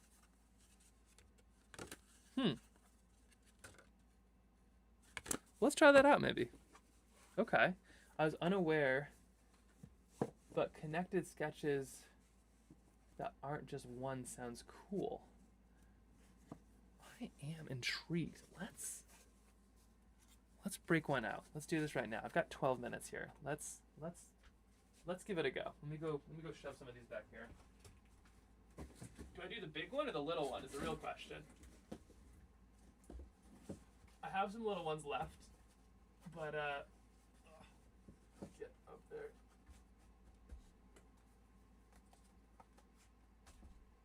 There you go. I have one of these big ones, but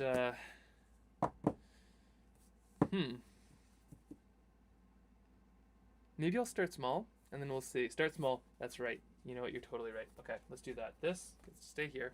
Let's do a little one. If I have one. I do. Okay. Pardon? Does that grab it?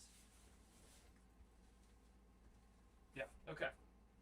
I'm gonna start with a little one, and I think I'm gonna start by. Yeah. This will be fun. Should I just start like a day? Do you think? What do you think would be like? So with the race, I'm thinking it'd be really cool because I could be like, there's something about these events where it's not just a bunch of people running fast through a forest. It's like everything all together in all these different pieces, which that's what's so cool about it. But I feel like an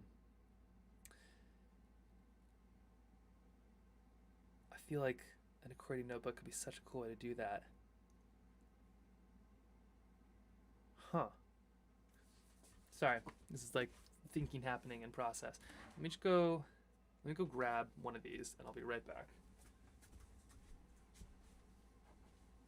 I think this is one, right? This is one. Do I have any more of them? Like I got at least one. Is this one?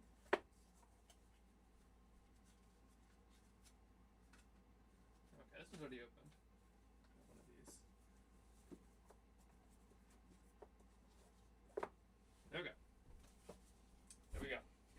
I got an already open one.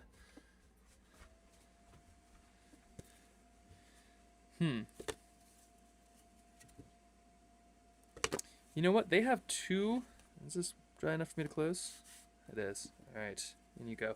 This, I will say, examples like an airplane trip leads across the crease. Next place you land in a new country. Yeah, I like this. I like this a lot. And I like this too. This feels really fun. Oh, and if you're just jumping in now, this is the kookaburra, not kookaburra. This is the Kingfisher that we painted today. I recorded it, so we will. This is part of the Backyard Animal series, so we'll have that on YouTube as well. But I'm also loving having the animals sort of just sitting next to their landscapes. Probably should have done this with the other ones sooner, but I think I'm gonna leave.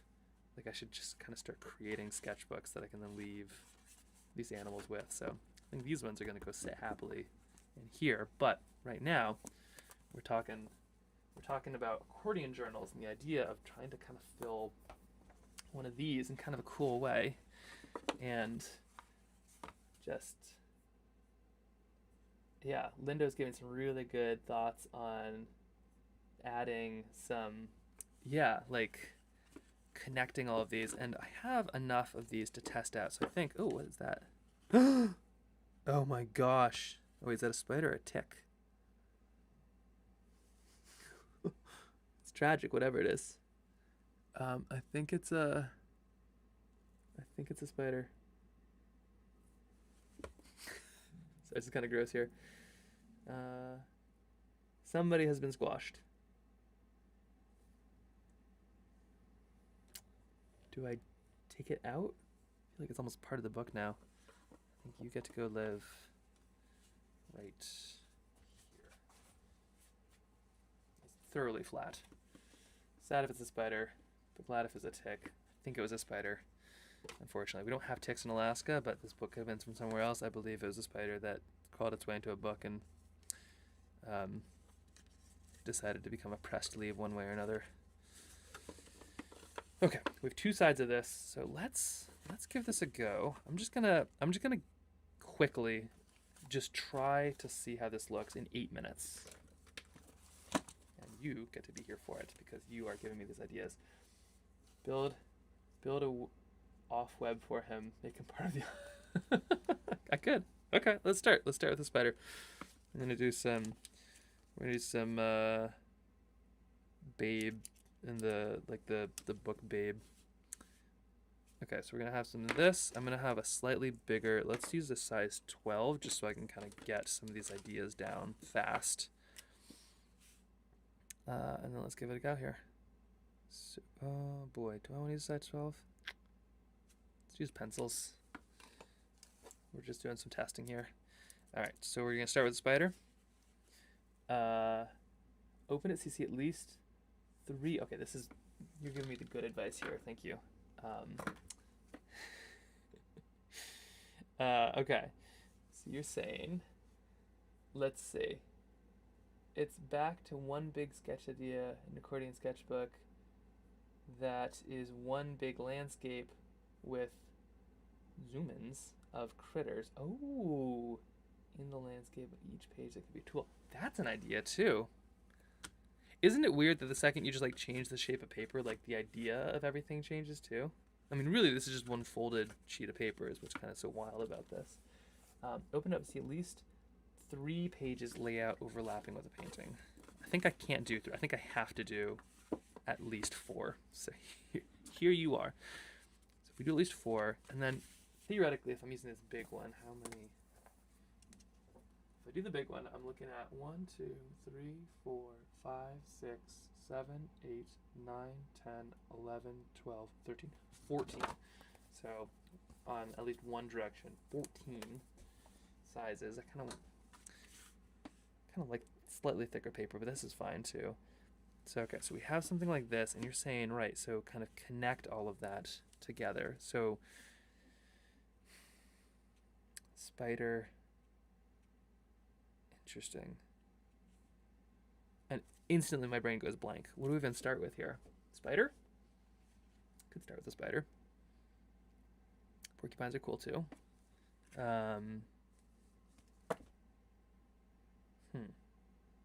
Forests, landscapes. I'm questing here. Any strong ideas? Could do a studio. This is what I'm looking at here. Okay, we're gonna start with the studio here. So let's go. I've got my table, and I've got some pens, some paper, just hanging out here. And there is in the background, there's drawers full of everything.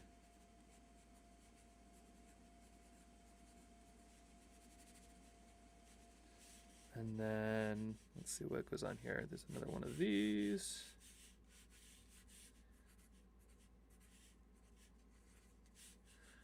And there's one of these. So here's my loose studio space. So I'm just gonna add some of this right in right now as a starter. But you're saying so I kind of bleed from one thing into the next. That is a really interesting idea. Here's all of my paints.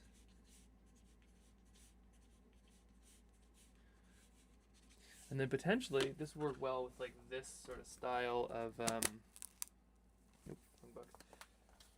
If I could lean into like this. Well, not this. If I could lean into where are you? Come on, tree.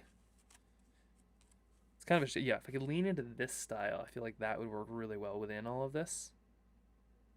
It's funny. I keep on using this as an example because I don't think I've done anything that like feels as natural as that yet, but that's fine. So okay, so we have all of this. Okay, so here's like our loose thing, and then all of these paints have that, and then from there, what do we bleed into? I'll kind of add a little bit of just a bit of color just to get something in here. Just know that this kills me a little bit to like be doing something so rough on this. Like these things feel precious. Like a sketchbook, at least it feels compartmentalized. These things kind of feel like there's no going back. What you do is what you get. But I think that there's some potential, and I think I play it too safe with a lot of these because of it. So the only thing kind of letting me do this is the knowledge that there is in fact a backside. So we're just testing stuff out. Although the irony is once I test stuff out and theoretically ruin it, it is the backside that is probably like what is going to be the good one, because I'll feel like it's been ruined, so I have permission to actually paint. Okay, so a little bit of some of this going down here. I'm going to leave my paint jars undone. I'm just trying to get some color on it just to kind of get a sense what I'm looking at here. Move all those around, and then we have these. Oof, yeah, not the best thing I've ever drawn. But then we have our little paint splotches. Go like this.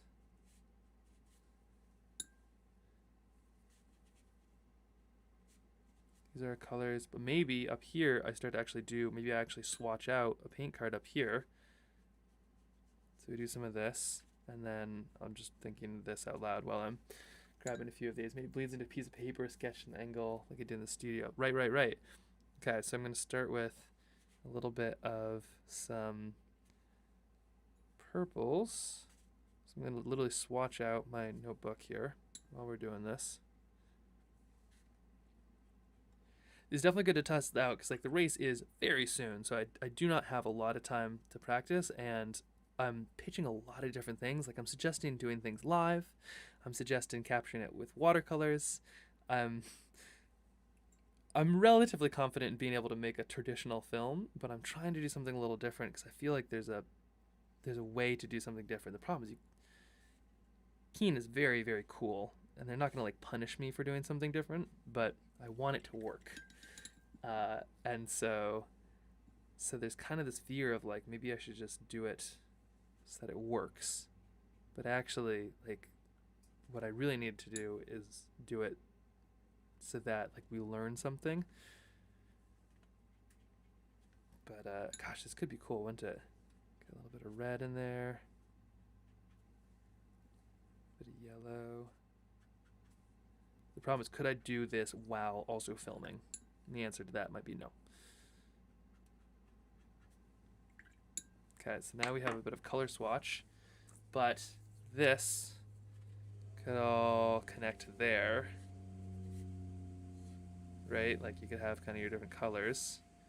Just very much imagining here. And then perhaps from there, doing stream of consciousness, perhaps from there, we then scoot over here, and then maybe it's all of these tie into like the, gosh, I don't know, the colors of what's outside the window. I think the only way this works is if you really lean into the vignette of the whiteness.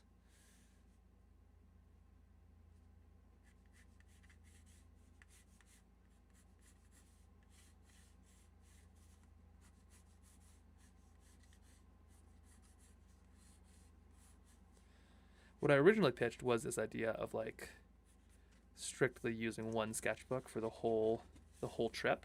So they know that I've kind of pitched something like that.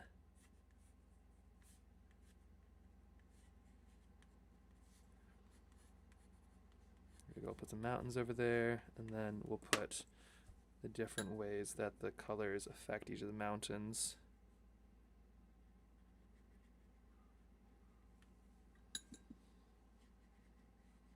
So there you go, kind of start like this, work into some reds.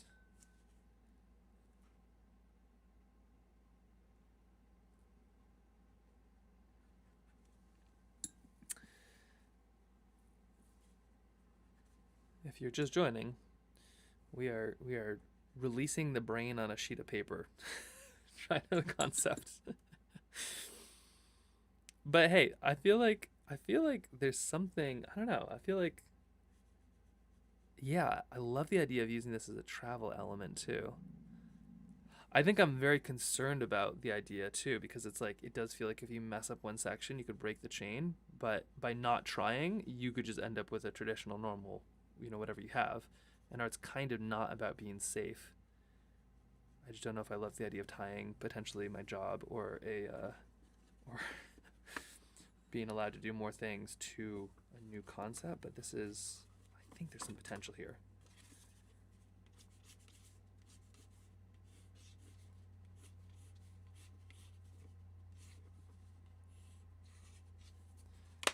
Okay. A little bit there, a little bit here. Oop, gotta put mountains on that one. And now I'm just thinking out loud because, oh, I should have that break into an actual mountain range. Okay, I've got it. Oh, okay, this could be cool. This could be really cool.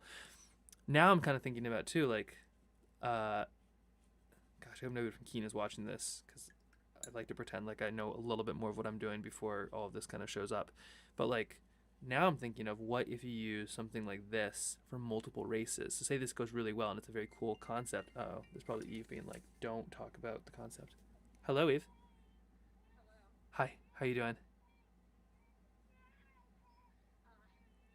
These, do you sound like some very upset children in the car? Oh dear. Okay.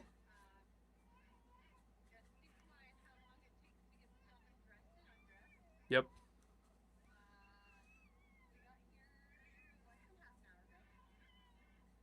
Wow. Okay.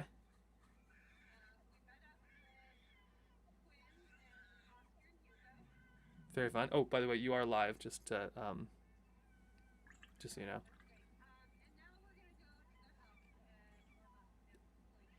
Okay, good. Yeah, warming up plane trains is definitely the trick. Thank you.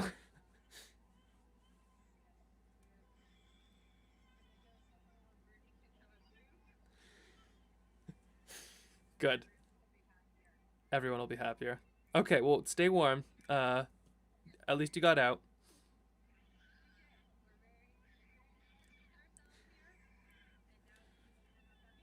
Good, good, good, good. All right. Thank you. All right. Talk to you later. Bye. Very cold kiddos. Oh, poor things. They went to see snow sculptures though, so that's exciting. Okay, and then this could just be a landscape. Sorry, my brain is now thinking like, and this is like, I feel like I worry that this is just very un. Usually what I'm showing you is things that I've tried. Yep, zooming out into the mountains, exactly. Usually this is things that I've tried quite a bit of times before. So part of me is like, oh, is this just too much? Will I scare everybody off by like showing you the concept? But this is how these things begin. Now I'm thinking about what if I could do this during one of these races, and Keen sponsors a bunch of races, and this is kind of like one way to take just one cool way to take a race and distill it down into a single book. Then you could do this with other ones too. Let's put maybe a moon or something. Yeah, I think we're gonna have to do a moon here just because of the looks like we're kind of going into night with these. So now let's put a moon.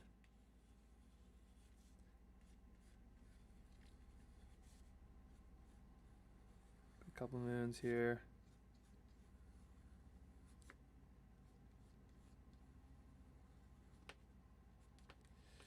For some reason, it's a very sideways going moon.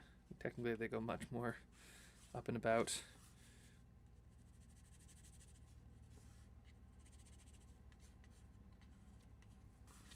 And then we'll put some trees here, because why not? Huh. Okay. This is going somewhere. I think it's really fun to see something new. Sometimes things don't work out either, and that's okay. And sometimes they're even cooler when they do. Yeah, well, and this is kind of where it gets exciting and a little fun. So what I've shamelessly pitched is to do more live stuff, and it's kind of a funny concept because for a lot of brands, I think it's very scary, and just like the reason I can do a lot of this stuff is because I work with amazing brands. Most specifically right now, Keen is like 90 or I don't know 80 85% of like my work and salary and all of these things, and they're awesome. Like we've been able to make unbelievable films because of them and do some really cool stuff. And creatively, I feel like they are the one company I've worked with that is just like go for it. Like they are so. If you don't know Keen, they make shoes and stuff, and they're super environmental. They're like way up there with Patagonia and stuff. They're great. And they're like the one company that's been like, yep, we want to see something different, go for it, which is so cool. But it's also like you don't want to mess that up, right? Like you want to go for something, but you also don't want to mess that up by like going too out there.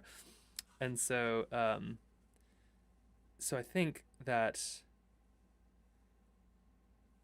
they've been very game, and so I'm suggesting like this live stuff. So capturing a race, obviously they want me to make something that's shareable afterwards, but what I'm talking about is like, why don't we live stream a big chunk of this? And initially my thought was like, let's do a fundraiser. So there's some really amazing organizations, and I was suggesting like, what if I just go out into the woods, make a beautiful print, and then that print gets sold. If you sell 100 prints for $100, that's like $10,000.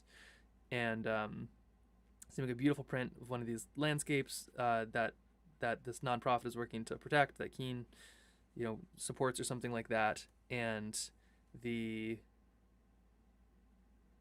they can raise $10,000 and then Keen matches it or something like that, everybody does good. People get pretty artwork.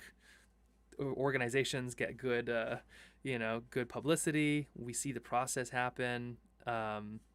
People get funded to protect these beautiful places. Win, win, win, win, win. And then Keen, is doing good stuff anyway and just gets the credit for it. So it's not like greenwashing. It's just like how it is. So I think that could work really cool from a live perspective. But then now it's like, well, maybe I do that beforehand and then I do this kind of live stuff and I continue it into the race itself, which is fascinating. and then maybe I stitch it all together with some, some paint and maybe an accordion notebook or something like that.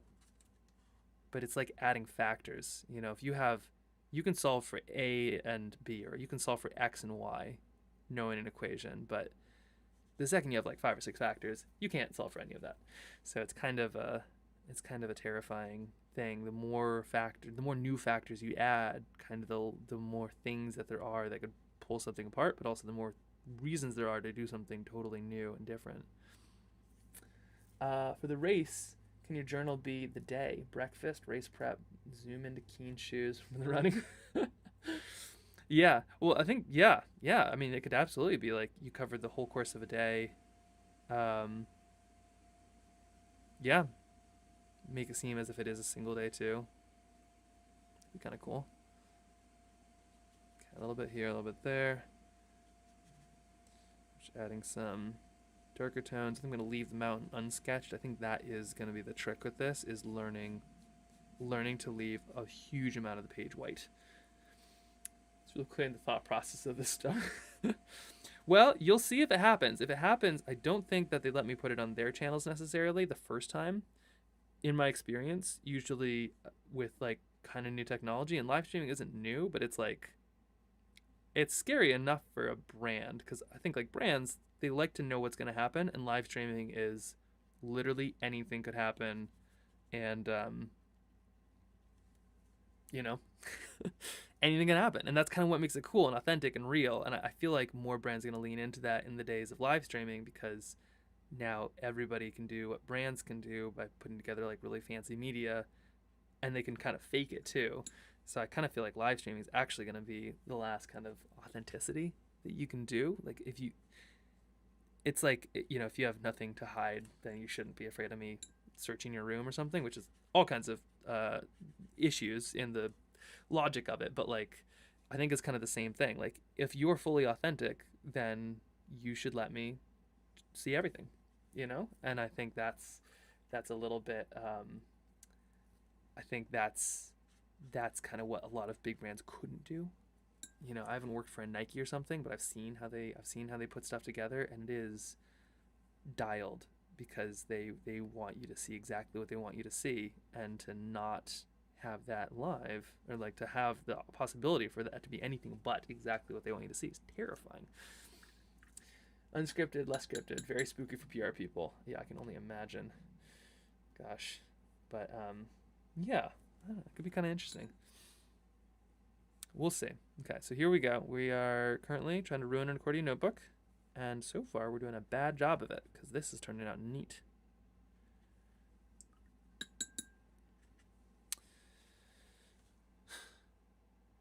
I also think that the sketched look really adds to this. I should have done more, less blue. The sketched look really adds to this. Like the, zoom in here so you can kind of see some of this. Like this feels very authentic to all of those pieces. And this is another thing. So basically, we're talking about, in the event that I do go through with this, I would be trying to film something live while doing a new form of fundraiser, while trying a new style in a landscape. We're talking Bellingham, a landscape that is unbelievably unpredictable and likely raining most of the time. But I think there's a chance that could be just super, super cool. In a new style. I don't know if I added that one, but yeah, this kind of like half sketched feel. The thing is though, like, also like a watercolor, the best watercolors I've ever done, and don't make me pull out that tree again because I will, but like some of my favorite watercolors I've ever done have been something where I haven't had the time to finish it or do it.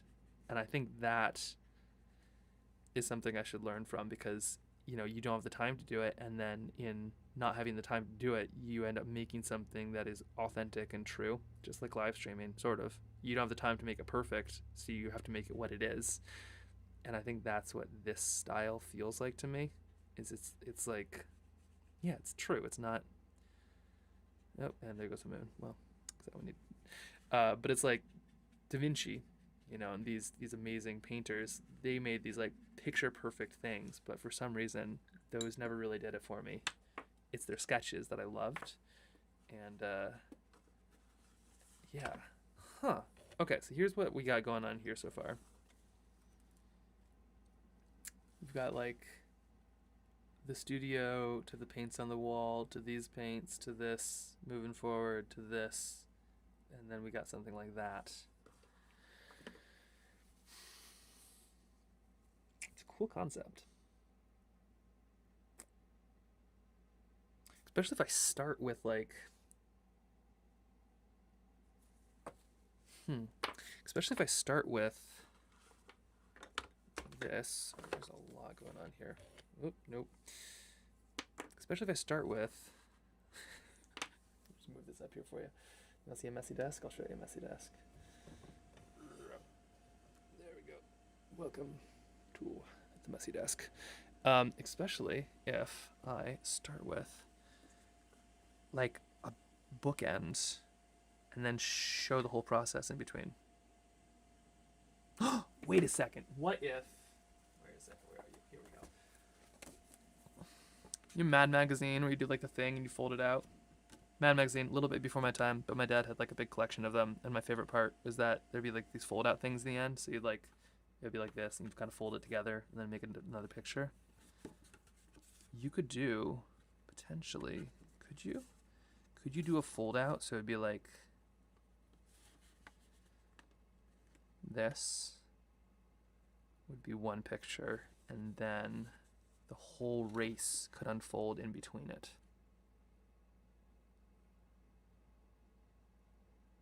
That would be cool. Oh, that would be very cool. Hold on, wait a second, okay. I do it this side too. They're slightly different because you see it like this paper's stuck. So one side has all of these, one doesn't have all of these. Yeah, huh. Because you could do, how would that look? Well, if it's on this side, would that be any different? Did I just flip it over? What am I doing here? So, yeah, you get it in the middle, but no, I don't want that. I think you'd have to have at least 4 sheets, right? There's 1, 2, 3, 4. Or you could do this. Nope. Come back here. This and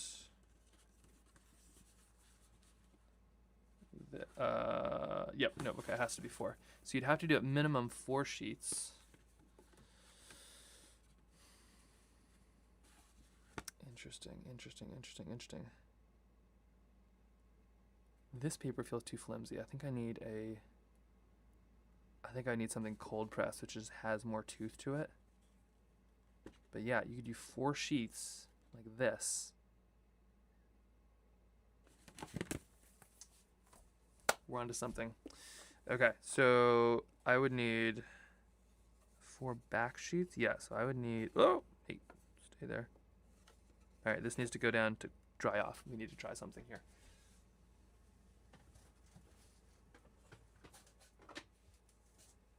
Poor Jen is probably watching this and being like, oh, great. I love including the swatching, right? Because it's like, oh gosh, how could this happen? Where's some paper? Who's got paper? You'd think I would have paper, but like, okay, so if you had like this, ooh, my stomach's also grumbling too. The brain requires too much food. So if you had like this, and then you had this, and you bookend it. Oh my gosh, yeah. So if you have this and you have this, say it's like a tree and a landscape, I don't know, a trail going off through, right? Mountains. So you bookend it. Something. And then you open it up, and then all the story is in between. That would give you kind of some safety. So like say your story is like too swatched or a bit rough. I need snacks. Hold on. There's totally something here with this, I think.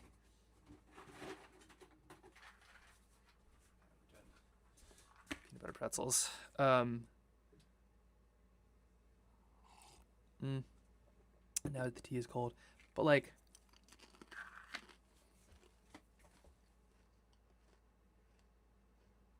I need to see this. Come hither. Ah, it's taking too long to dry.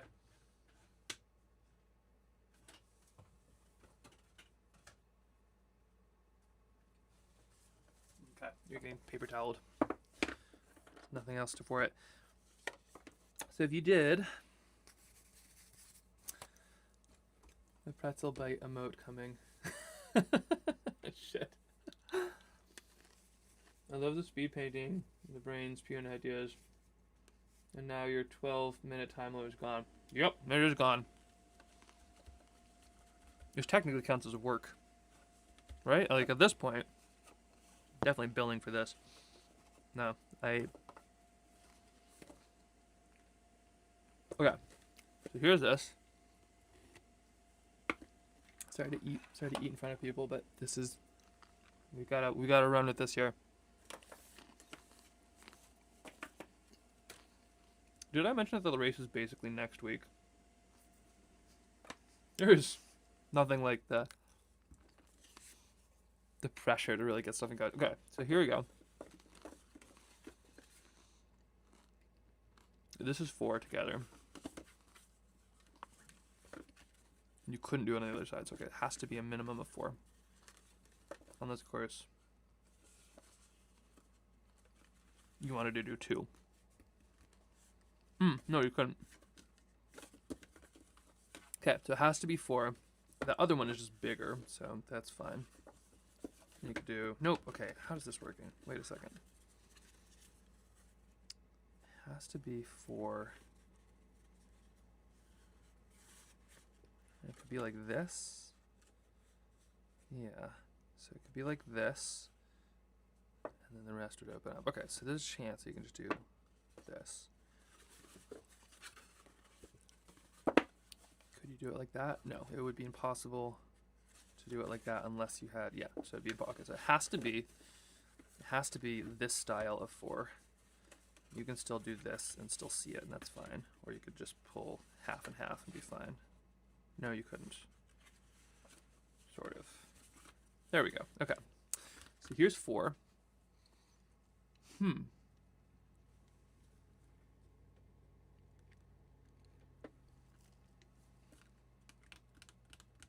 So you could do like a big fancy painting. I'm trying to think of like a print, because I want to do a print for this fundraiser idea, because I think that's got like some serious legs. So what if we do...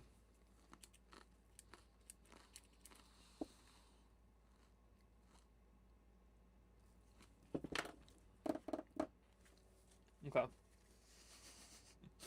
What if we do... Let me look up some Bellingham chuckanuts. Let's see. Chuckanut Bellingham. We're just gonna... This is for science. We're just gonna steal a photo.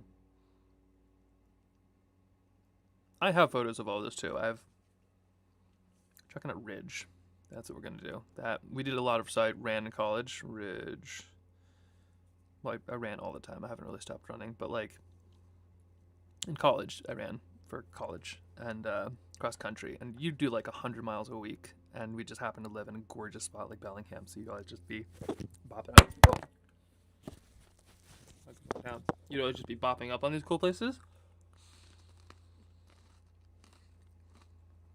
None of these are very good photos of Chuckanut Ridge.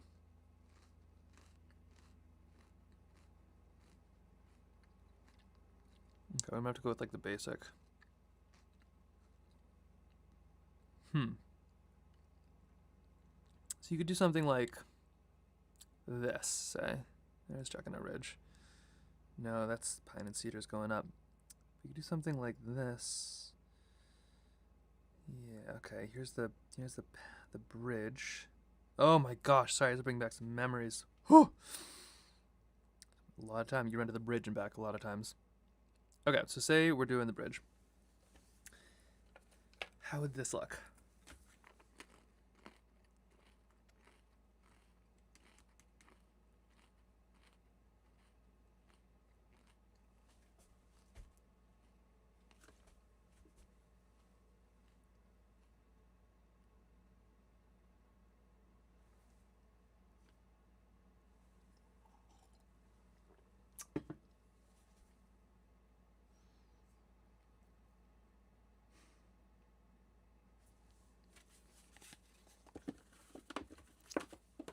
and the bridge. There's a split in the middle. And then you could do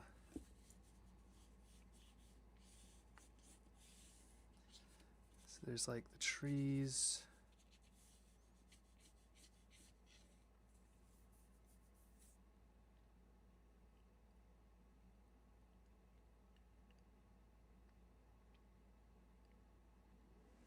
There's a person running maybe.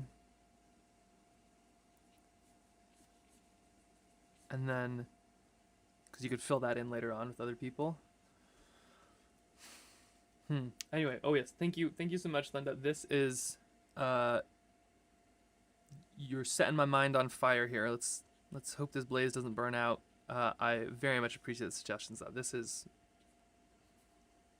very cool. This is very cool stuff. So you have a person running, and then you have the same bridge. And then you could have like, okay, yeah. Okay, so we could have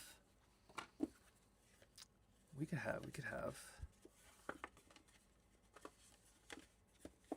this.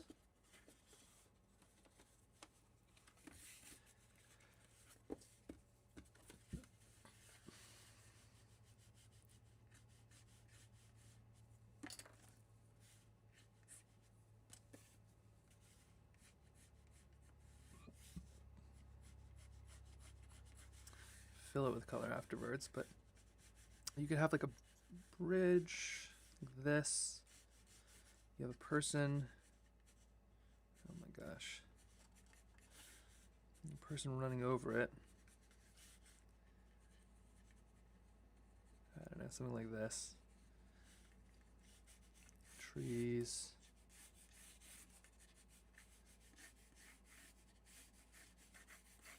That's beautiful. Have a bit of a boundary, 'cause boundaries are good. And you could run that through. Ooh, you can even have the trees going past the boundary. Have a lot of fun with that. And then on this side, you can kind of do the same.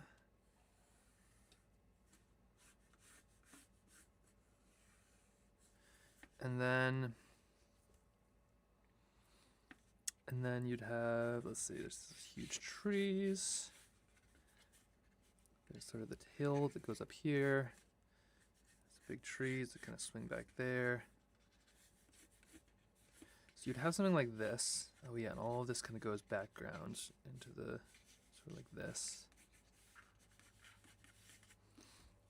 So you'd have something like this, but then on this side, you could have that continue, this time with a bunch of people. So now there's like a whole race of people, and then as they're moving through and along, so now everybody's running.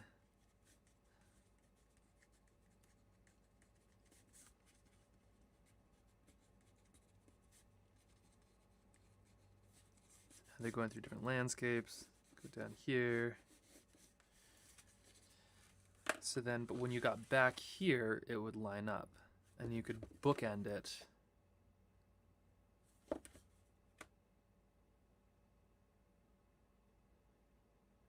There is something to this. Okay. I don't know if there's something to this that I can even put my brain to in the next 20 minutes, but it's definitely.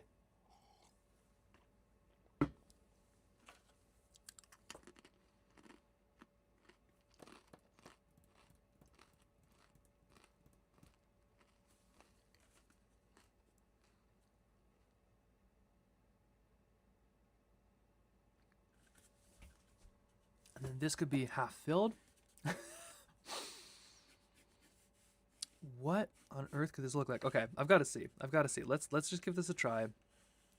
Let's just try it out here. So theoretically, all this would be most of this would be unfilled. A little bit of it would be filled in.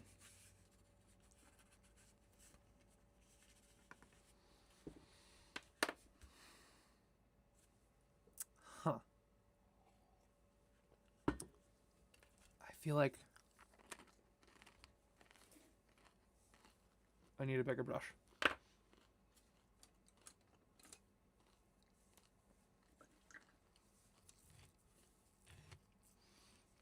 If you have like something like this, and then let's see the background. You'd have like the classic Bellingham kind of light coming through the trees. This would be a little bit of that. Trail might be half finished. Oh shoot, I might put too much in here already. But like that would all exist.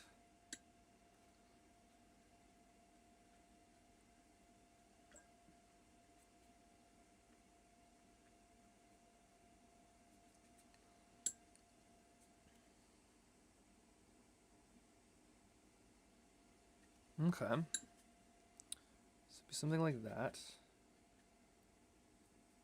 There's our backlight. Bellingham is pretty darn how do I put this? Rainy? Most of the time. But like when the sun comes out, it is stunning. It is, and it could just because you're just like so deprived of actual sun that like it's pretty mediocre and just like an average day in California, but because you haven't seen sun in a week and a half, it just feels so good.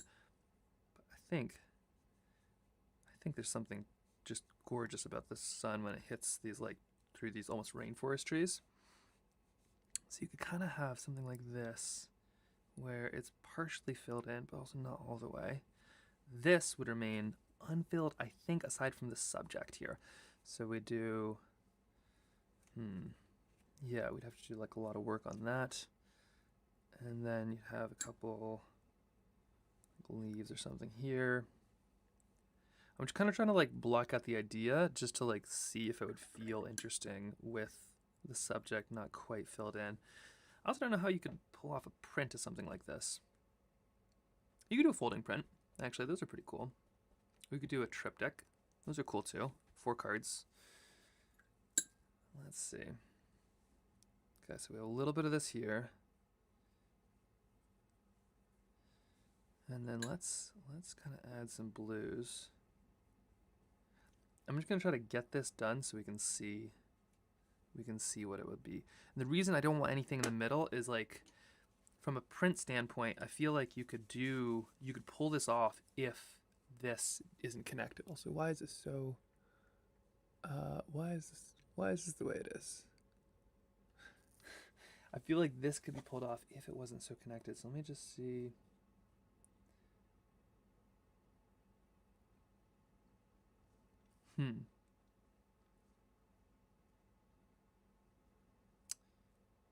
We've moved on. If you're just joining, we have moved on from the backyard animals. We are now fully into ideation mode. I feel like I should call Jen. I'm going to call Jen really quick. If you don't know, Jen is a big part of Trailbound Sketches. Basically the one who makes everything work and the community happen. And is a good backboard for crazy ideas. Hello. Hello, Jen. How are you? Hi, chat, because I know they can hear me. Yep, I know. Okay, exactly. I was gonna say you are live. I'm gonna put you right here. You're on speakerphone. Let's see. So I'm talking through an idea here. I might be spinning my wheels out a little bit too much, but I feel like there's something to. Have you been watching the process of this? Of course. I'm sorry then. I'm letting you run with it. Yeah. So, but like, right? Because you could have, and this is simpler than a video call, although you get like 1 minute of latency. But like, you could have something like this, where this is more or less a finished product. Like this could be a fancy sketch, and then you could continue the sketch through these pages and break it on. And you could like have all kinds of, you just get a lot of leeway to kind of mess around and then bring it all back to the same place. Because I was thinking I'd like bookend it with a book. Originally I was like this idea of like, oh, I'd start with like a book. Also, hey Jen on the chat as well. So you'd start with a book, and I was thinking like, oh yeah, I'd start with a tree, and then at the end of the race, I'd end with a tree. This is Kip, by the way. He is a very good oh, just making sure Keen isn't calling here. Or not calling, but just Are like you, are you holding gonna on. hang up on me on live? No, not gonna hang up. Just checking. Hop on a call later today. Talk next steps. Yes. Okay. Good. Okay. So I will have to go in just a minute, but like, because you could bookend it like quite physically and literally. You're the one who often thinks about like the actual making of stuff, but you could still do a print even though it's this long, because you could do an 11 by 14 cut in half, and that's still a cool print. This has got to be basically a print. Well, because you'll be having these made locally, so they can make them however you want them to make them, right? Exactly, yeah. And I think like I'm just thinking like paper size. This is a standard paper size. You can basically just cut one of these in half, and to make a beautiful panorama. And then Okay, just keep in mind those aren't very easily frameable. But yeah, maybe you should ask the chat, like, how do they feel about hard to frame prints? that's true. Yeah. Any thoughts? Hypothetically speaking, we make a really cool, beautiful sketch that happens to be connected to a really cool race and a neat person. Chrissy Mole, by the way, she is the coolest, the best. But like, so day before I sketch one of these out, and then it exists, and then is offered as a print that goes to support a really amazing organization that is matched. Would you want a print that is like long? Would you want cards? Would you want two prints that are long so that they could be like next to each other? Does any of that even matter? Yeah, what would you use so that none of this is in vain? If you have any strong opinions. If not, that's totally fine too. This is very much something that's happening in motion. I don't know, Jen. I feel like this is kind of the best of both worlds though, because like looking at the other side, I think I love this element, and I think that would work. I think that play really well in a video, and also like just timing. But it would be nice to have a fancy piece, and I feel like this could do that. You know? It'll definitely be very cool to see it kind of come together, and then have there be that dynamic range of the sketchbook as well as the finished video product. Yeah. And then I suppose like it's like a movie, if you know the ones where it's sort of like it starts with a moment and it's like you wonder how I got here, and then the movie kind of goes on and then kind of brings you the full story. It's kind of the same deal a little bit, where it's kind of like how did we end up here, and then it kind of shows you all the steps, especially like a lot of these things do kind of start and end at the same place of these races. That is true. Everyone leaves and then everyone kind of comes back. Yeah. And I'm even thinking like environmentally too. You know, a lot of people train in these places, do a race, and then kind of come back. And if I can do something that kind of physically shows the connection to, that'd be huge. Record scratch. Record scratch? I don't know what that means. Interesting. Okay, well I am super excited to talk about this a bit more. I'm going to finish this loosely up, and then I'll see. It sounds like I got to go talk over this. Probably nothing I should share with the Keen team until I have it a bit more developed, but this is why the chat is the best, because I feel like these ideas would not happen without just like the weird ideation of a painting in a group. Interesting. Okay. I'm so excited about this. I don't know what to say about it. This is going to be so cool. But I'm not crazy, right? I'm kind of calling, record scratch. Play something for those movies. Oh, I wonder how I got here. Yeah, no, exactly. Yeah. I wonder how I got here. Everything freezes. Record scratch. Yep, no, exactly that. But kind of calling, like, I'm not crazy, right, Jen? Like this. Oh, oh no, Jen is still there. But like this could be. Still there. Frankie's just playing with the chicken you got her for Christmas, so it's a little loud. Oh, good. But like this has some legs. Yeah, it's super cool, and I mean, it looks like with the way way your imagination works, you could get pretty crafty with, you have the one layout idea, but then as you shape shift the sketchbook, different scenes can come together like different unique puzzles. That just with the way your brain sometimes works, I feel like you could. Sorry if everybody else can hear Frankie playing with her chicken. That Max got her. That's what But, that's what happens yeah, when you send somebody rubber chicken. Payback. Yeah, I can just see you like once you're there and you're able to kind of take in the different scenes that you'll be documenting. That you could easily, yeah, I could imagine you easily creating unique scenes as paintings fit together because of the dynamic nature of the accordion sketchbook. Oh, yeah. Interesting. Right, yeah, you could keep on moving it. I mean, the dream would be that you'd like figure out some way to be able to print an entire one of these to send to people, but I feel like that'd be super tough. But maybe if it is like interesting enough. Do a Zine. I mean, we've never talked about it, but people sometimes have like a Zine printed. Like, it's like one of those folding little booklets. Oh, is that how it is? I always thought it was zine, but also I never know. I might just be pronouncing it not properly, but you know what I'm talking about. It's like these mini booklets. Oh, totally. Maybe pronouncing it differently.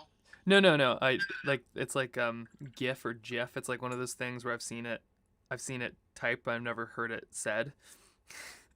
But yeah. Okay, so like one of the little booklets, and then yeah, this could be, and then put some little. But that booklet, when you unfold it, could be like the accordion sketchbook. Yeah.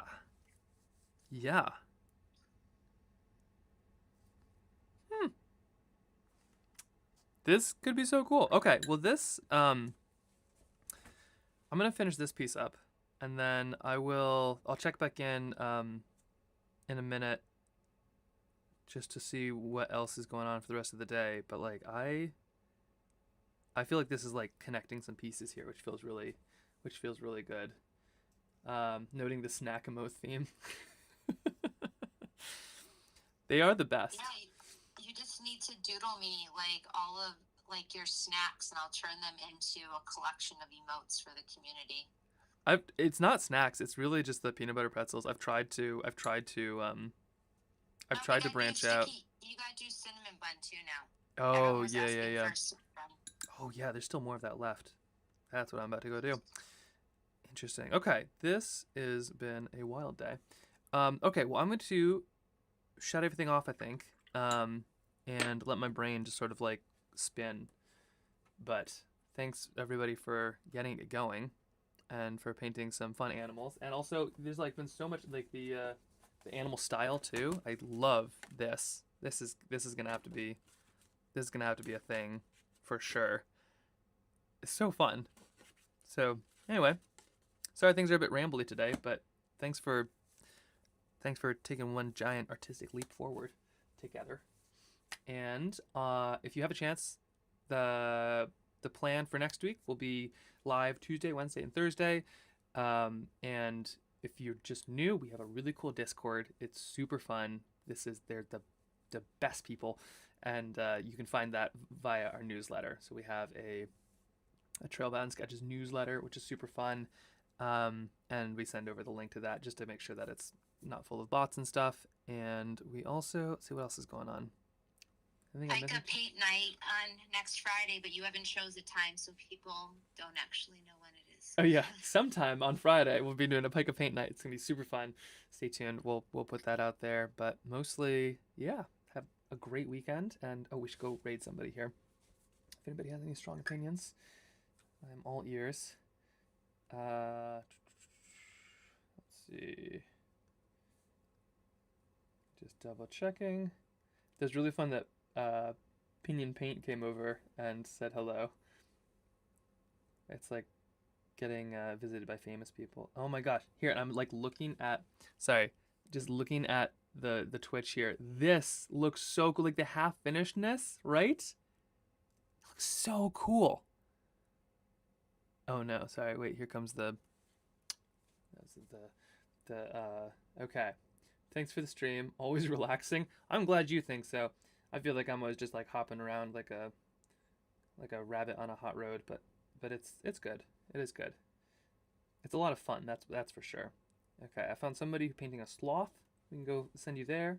Um, let's see. Aaron Bunn paints. Ooh, some really cool paintings from Aaron Bunn. Oh yeah, the art side of things is really, apparently now is the time to do it. Oh, this person called Trailbound Sketches. Oh, they look kind of boring. Shall we go visit somebody named Aaron Bunn Paints? They're doing some gorgeous, like, some really, really gorgeous, kind of like rainy day painting. Speaking of relaxing, let's go check them out and say hello. Okay. They look like they're having a lot of fun. Okay, so if I can figure out how to do it, it's raid dash raid raid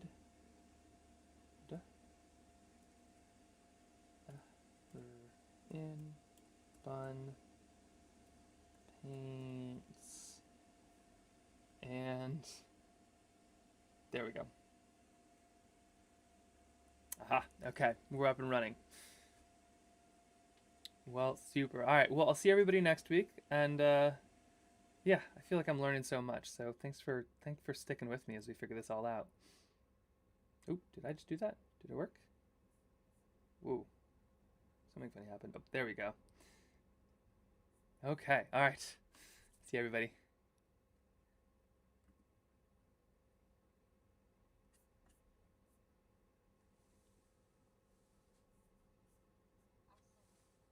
Oh, yes, Jen, hello.